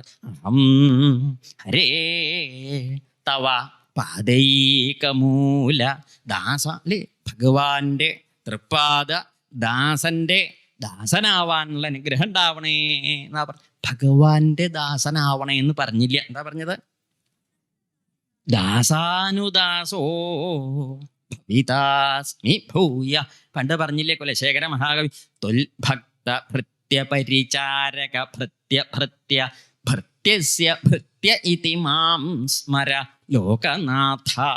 ഭഗവാന്റെ ഭക്തന്റെ ഭൃത്യന്റെ ഭൃത്യന്റെ ഭൃത്യന്റെ ഭൃത്യന്റെ ഭൃത്യനാവാനെങ്കിലും ഔ എന്തല്ല പ്രാർത്ഥന ഇവിടെ പറഞ്ഞത്. അഹം ഹരേ തവ പാദൈകമൂല ദാസാനുദാസോ ഭവിതാസ്മി ഭൂയ. ഭഗവാന്റെ തൃപ്പാദദാസന്റെ ദാസനാവാൻ അനുഗ്രഹിക്കണം. അത്രേ വേണ്ടു. മനസ്മരേത അസുപതേഹ ഗുണാംസ്തേ. പ്രണനാഥനായ പ്രണേശ്വരനായ ഭഗവാന്റെ മഹിമകള് എൻ്റെ മനസ്സ് എപ്പോഴും സ്മരിക്കണം. മാത്രല്ല എന്തു വേണം? ഗൃണീതവാക്ക്. എൻ്റെ വാക്കുകൾ എപ്പോഴും നാരായണ നാമം മാത്രം ജപിക്കണം. കായ ശരീരം കർമ്മ കരോതു. എൻ്റെ ഈ ശരീരം കൊണ്ട് എപ്പോഴും ഭഗവത്പരായ പ്രവൃത്തികളെ ചെയ്യാൻ പാടുള്ളൂ. അല്ലാതെ ഒന്നും എൻ്റെ ഈ ശരീരം കൊണ്ട് ഉണ്ടാവരുത്. എൻ്റെ മനസ്സ്, എൻ്റെ വാക്ക്, എൻ്റെ ശരീരം, ഈ മൂന്ന് സംഗതികൾ എപ്പോഴാണോ ഭഗവാങ്കൽക്ക് തിരിയണത് അപ്പോഴേ എന്ത് നേരെയുള്ളൂ? എല്ലാം നേരെയുള്ളൂ. വെറുതെ പറഞ്ഞതുകൊണ്ട് കാര്യമില്ല. അതായത് ലോകത്തിൽ ഒരാൾ മഹിമയുള്ള ആളാണോ മഹിമയില്ലാത്ത ആളാണോ എന്ന് നമ്മൾ എങ്ങനെയാണ് മനസ്സിലാക്കുക? നമ്മൾ മനസ്സിലാക്കുക അദ്ദേഹത്തിൻ്റെ ഉടുപ്പ്, നടപ്പ്, എടുപ്പ്, അതൊക്കെ അല്ലേ ഓരോരുത്തരുടെ ആ ഉടുപ്പ്, നടപ്പ്, ആകെ കൂട്ടിൽ ആനച്ചന്തം കണ്ടിട്ട് നമ്മൾ ആളെ മനസ്സിലാക്കുക. അങ്ങനെയല്ല വേണ്ടത്. ഒരാൾ മഹിമയുള്ള ആളാണോ മഹിമയില്ലാത്ത ആളാണോ എന്ന് മനസ്സിലാക്കുക എങ്ങനെയാണെന്നറിയും? ഈ മൂന്ന് സംഗതികൾ നേരെയാണോ നോക്കിയാൽ മതി. ഏത് മൂന്ന് സംഗതികൾ? ഇപ്പൊ അവിടെ എന്താ പറഞ്ഞത്? ആദ്യം അഹം ഹരേ തവ പാദൈകമൂല ദാസാനുദാസോ ഭവിതാസ്മി ഭൂയ. ഭഗവാന്റെ തൃപാദദാസന്റെ ദാസനാവാൻ അനുഗ്രഹിക്കണം. പോരാ, എൻ്റെ മനസ്സ് ഭഗവാന്റെ പാദത്തിൽ ഉറയ്ക്കണം. എൻ്റെ വാക്ക് ഭഗവാന്റെ നാമം ജപിക്കണം. എൻ്റെ ശരീരം ഭഗവാനെ അല്ലേ ഭഗവത്പരമായ പ്രവൃത്തികൾ ചെയ്യണം. നോക്കൂ, ഈ ത്രിവിധങ്ങളായ ഇതാണ് ത്രികരണ ശുദ്ധി, ത്രിവിധ ശുദ്ധി എന്നാ പറയുക. മനസ്സ് നല്ല മട്ടിൽ പുറപ്പെടുക. മനസ്സ് നന്മയുടെ വഴി കൂടി പോവുക. ആ നന്മയുടെ വഴി കൂടി വാക്ക് അതിനനുസരിച്ച് പുറപ്പെടുക. ആ വാക്കിനനുസരിച്ച് ശരീരം പ്രവൃത്തിയും ഒരേ മട്ടിൽ രൂപപ്പെട്ട് പോവുക വെച്ചാൽ ഈ മൂന്നെണ്ണം നേരെയാണ്. ഇതിന് ത്രികരണ ശുദ്ധി എന്ന് പറയും. മനസ്സും വാക്കും പ്രവൃത്തി ശരീരം കൊണ്ടാണല്ലോ പ്രവൃത്തി. ഈ മൂന്നെണ്ണം, ഈ ത്രികരണ ശുദ്ധി ഉണ്ടെങ്കിൽ അദ്ദേഹം മഹാത്മാവാണെന്നാ പറയുക. അതാണ് മനസ്യേകം വചസ്യേകം കർമ്മണി ഏകം മഹാത്മന. മനസ്സിലും വാക്കിലും പ്രവൃത്തിയിലും ഒരേ ഭാവമാണെങ്കിൽ അദ്ദേഹം മഹാത്മാവാണ്. മനസ്യന്യത് വചസി അന്യത് കർമ്മണി അന്യത്. മനസ്സിലൊന്ന്, വാക്കിലൊന്ന്, പ്രവൃത്തിയിൽ ഇതൊന്നും അല്ലാത്ത വേറെ ഒന്ന് അവരെന്ത് പറയും? ദുരാത്മന എന്നാണ് ശാസ്ത്രത്തിൽ ഒരു വിധിപ്രകാരം സമ്പ്രദായം പറഞ്ഞു. അതുകൊണ്ട് എൻ്റെ മനസ്സ് ഭഗവാന്റെ തൃപ്പാദത്തിൽ ശരീരം കൊണ്ടും, അത് നമ്മളെപ്പോഴും എന്ത് കഴിഞ്ഞാലും കായേന വാച മനസ്സ എന്നൊക്കെ പറഞ്ഞ് ചൊല്ലില്ലേ, അതിത് ഉദ്ദേശിച്ചിട്ടാ. ശരീരവും വാക്കും മനസ്സും പ്രവൃത്തിയും ഇന്ദ്രിയങ്ങളും ബുദ്ധിയും എന്തൊക്കെ നമ്മുടെ കയ്യിലുണ്ടോ അതൊക്കെ ഒക്കെ ഇവിടത്തേക്ക് എന്ന് പറയുമ്പോൾ ഈ സമ്പൂർണമായ സമർപ്പണത്തിന്, ആ സമർപ്പണമാണ് ആര് ചെയ്തത് എന്നിട്ട് പറഞ്ഞു. എന്തിന്?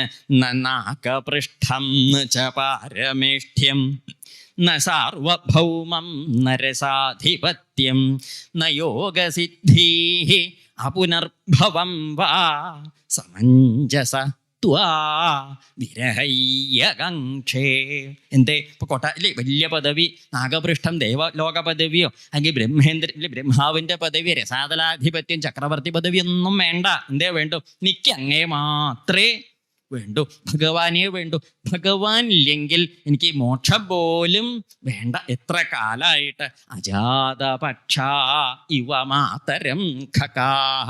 പക്ഷിക്കുട്ടിയോള് അമ്മ പക്ഷി എപ്പോഴാ കൂട്ടിലേക്ക് വരിക എന്ന് നോക്കിയിരിക്കും പോലെ സ്തന്യം യഥാ വത്സതരാക്ഷുധാർത്താഹ. വിശന്നിരിക്കണ കിടാങ്ങളെ പശുക്കിടാങ്ങളെ അമ്മ പശു എപ്പോഴാ വരിക എന്ന് നോക്കിയിരിക്കണില്ലേ ഒരു വേവലാതിയില്. അതുപോലെ നേരെയില്ല. എന്താ കാരണം? ഈ രണ്ട് കിടാങ്ങൾക്കും വിശപ്പ് തീർന്നാൽ കുറച്ചു നേരം അമ്മയെ കണ്ടില്ലെങ്കിലും വലിയ ബുദ്ധിമുട്ടൊന്നുമില്ല. അപ്പൊ നേരെയാവായോണ്ട് മൂന്നാമത് വീണ്ടും പറഞ്ഞു. ഏതുപോലെ? അതല്ലേ പ്രിയം പ്രിയേവ വ്യുഷിതം വിഷണ്ണ മനോരവിന്ദാക്ഷ ദിദൃക്ഷതേ ത്വാം.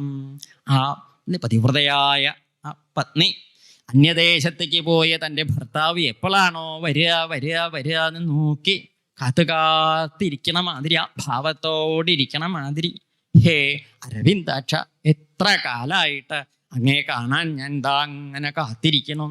അടിയനൊരു പ്രാർത്ഥനയുള്ളൂ. അതുകൊണ്ട് അതെന്ത്?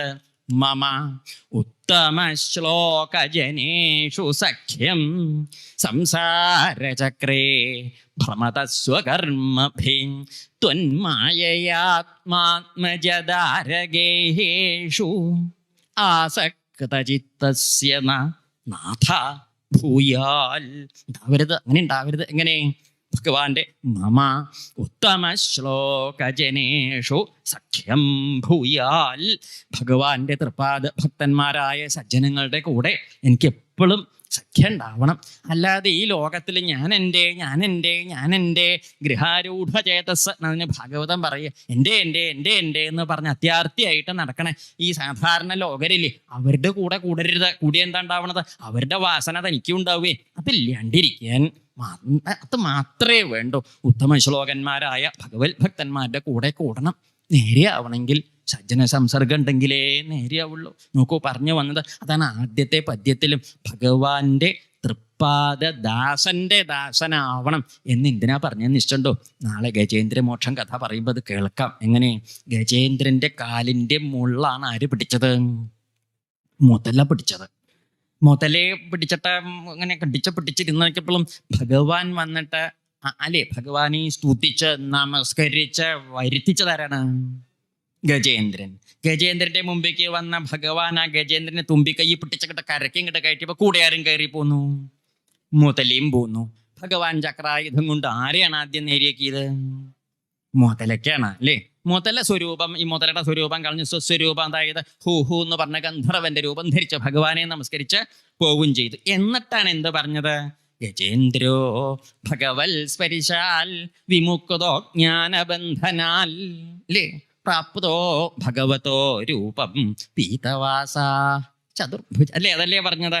രണ്ടാമതാണ് ആനയ്ക്ക് സാരൂപ്യം മുക്തി കൊടുത്തു എന്ന് പറഞ്ഞു. അതെന്താ? ഈ മുതല ഭഗവാനെ ജപിച്ചുവോ, നമസ്കരിച്ചുവോ, വിളിച്ചുവോ, എന്തെങ്കിലും അക്ഷരം അതിൻ്റെ ഇടയ്ക്ക് മിണ്ടിയോ?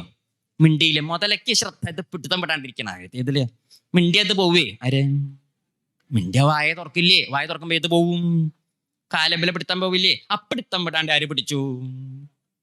മുറുക്കെ പിടിച്ചു. പക്ഷെ ആര് ജപിച്ചു? ആന ജപിച്ചു. ആര് വന്നു? ഭഗവാൻ വന്നു. രണ്ടാൾക്ക് എന്ത് കിട്ടി? കണ്ടോ? അപ്പൊ ഈ മുതല പോയിട്ട് ഭഗവാന്റെ തൃപ്പാദം ഭജിച്ച ആനയുടെ കാലുമ്പിൽ പിടിച്ചതുകൊണ്ടല്ലേ ഇത് കിട്ടിയത്? നമ്മുടെ വല്ലവരുടെയും കാലുമ്പിൽ പിടിച്ചാലോ നമ്മുടെ കാലും പോവും, മുതലയുടെ തലയും പോവും. കണ്ടില്ലേ? പിടിക്കേണ്ട ദിക്കിൽ പിടിക്കണേ. എന്താ ആണ്? അതല്ലേ പറഞ്ഞത്? നോക്കൂ, ഭക്തന്മാരല്ലേ മിത്രങ്ങൾ നമുക്കെത്ര ശിവ ശിവ വിഷ്ണു ഭക്തന്മാരില്ലേ ഭുവനത്തിൽ. അതാണ് ചെന്ന് ആശ്രയിക്കേണ്ടവരെ ആശ്രയിക്കണം. കറണ്ടിന്റെ കമ്പി കുറെ ഉയരത്തിൽ കൂടി പോണതാണേ. നമുക്കത് അങ്ങോട്ട് അത്രയ്ക്ക് അങ്ങോട്ട് നീളമില്ലാത്തതുകൊണ്ട് നമ്മളിങ്ങനെ വിഷമിച്ചിരിക്കുമ്പോൾ വടക്കല്ല ഗോവിന്ദൻകുട്ടി വന്നൊരു സ്റ്റൂളിട്ട് അതിൻ്റെ മുകളിൽ പിടിച്ചു കമ്പിമ്പിൽ. നമ്മൾ പേടിക്കേണ്ട, നമ്മൾ ഗോവിന്ദൻകുട്ടിയുടെ കാലുമ്പ് പിടിച്ചാൽ മതി. എന്ത് കിട്ടും? സംഗതി കറണ്ട് ആയതുകൊണ്ട് രസമാവില്ല, എന്നാലും കിട്ടും. എന്ത് കമ്പിയുമ്മ പിടിച്ചില്ല എന്നുള്ള വേദന തീർന്നില്ലേ? അതാണ് അത് കറണ്ടിന്റെ. ഭഗവാനെ നേരെ ചെന്ന് ആശ്രയിക്കാൻ മാത്രം പ്രാപ്തി ഇല്ലെങ്കിലും ആരെ പിടിച്ചാൽ മതി? ആശ്രയിച്ചവരെ ആശ്രയിച്ചാലും നമ്മൾക്കത് കിട്ടും. അതുകൊണ്ട് പറയും, തീപിടിച്ച വിറകിന്റെ കൊള്ളിക്കേ തീപിടിക്കാത്തതിനെ തീപിടിപ്പിക്കാൻ പറ്റുള്ളൂ. ശരിയല്ലേ? ഇത് തീപിടിച്ച മുറ്റത്ത് നല്ലോണം വിറക് ധാരാളം ഉണ്ട്, വെറുതെ തീ പിടിക്കുവോ?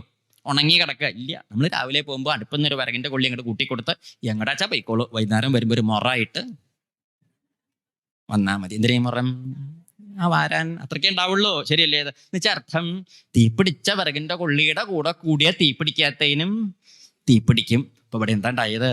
ഭഗവാന്റെ തൃപ്പാദ ദാസനാവണം എന്നല്ല പറഞ്ഞത്, തൃപ്പാദ ദാസന്റെ ദാസനാവാൻ അനുഗ്രഹിക്കണേ എന്ന് പറഞ്ഞതിന്റെ അർത്ഥം, അങ്ങനെയെങ്കിലും ആ മഹിമ എനിക്ക് അറിവുള്ളവരങ്ങനെയാ പറയുക.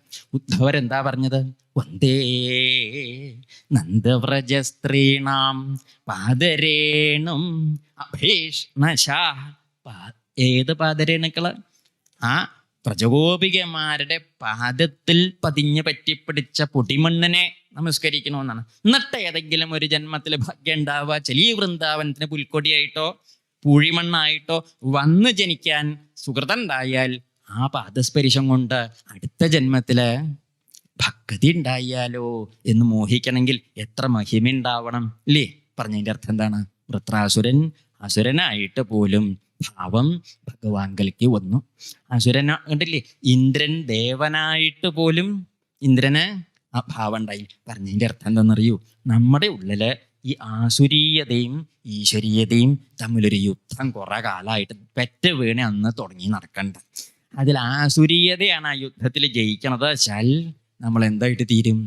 വല്ല പിടിച്ചോറിക്കാരനോ കള്ളനൊക്കെ ആയിട്ട് മാറും. ഈശ്വരീയതയെ ജയിക്കണ വെച്ചാൽ ഇങ്ങനെയൊക്കെ ഇവിടെയൊക്കെ കാണാം. മനസ്സിലായില്ലേ വ്യത്യാസം?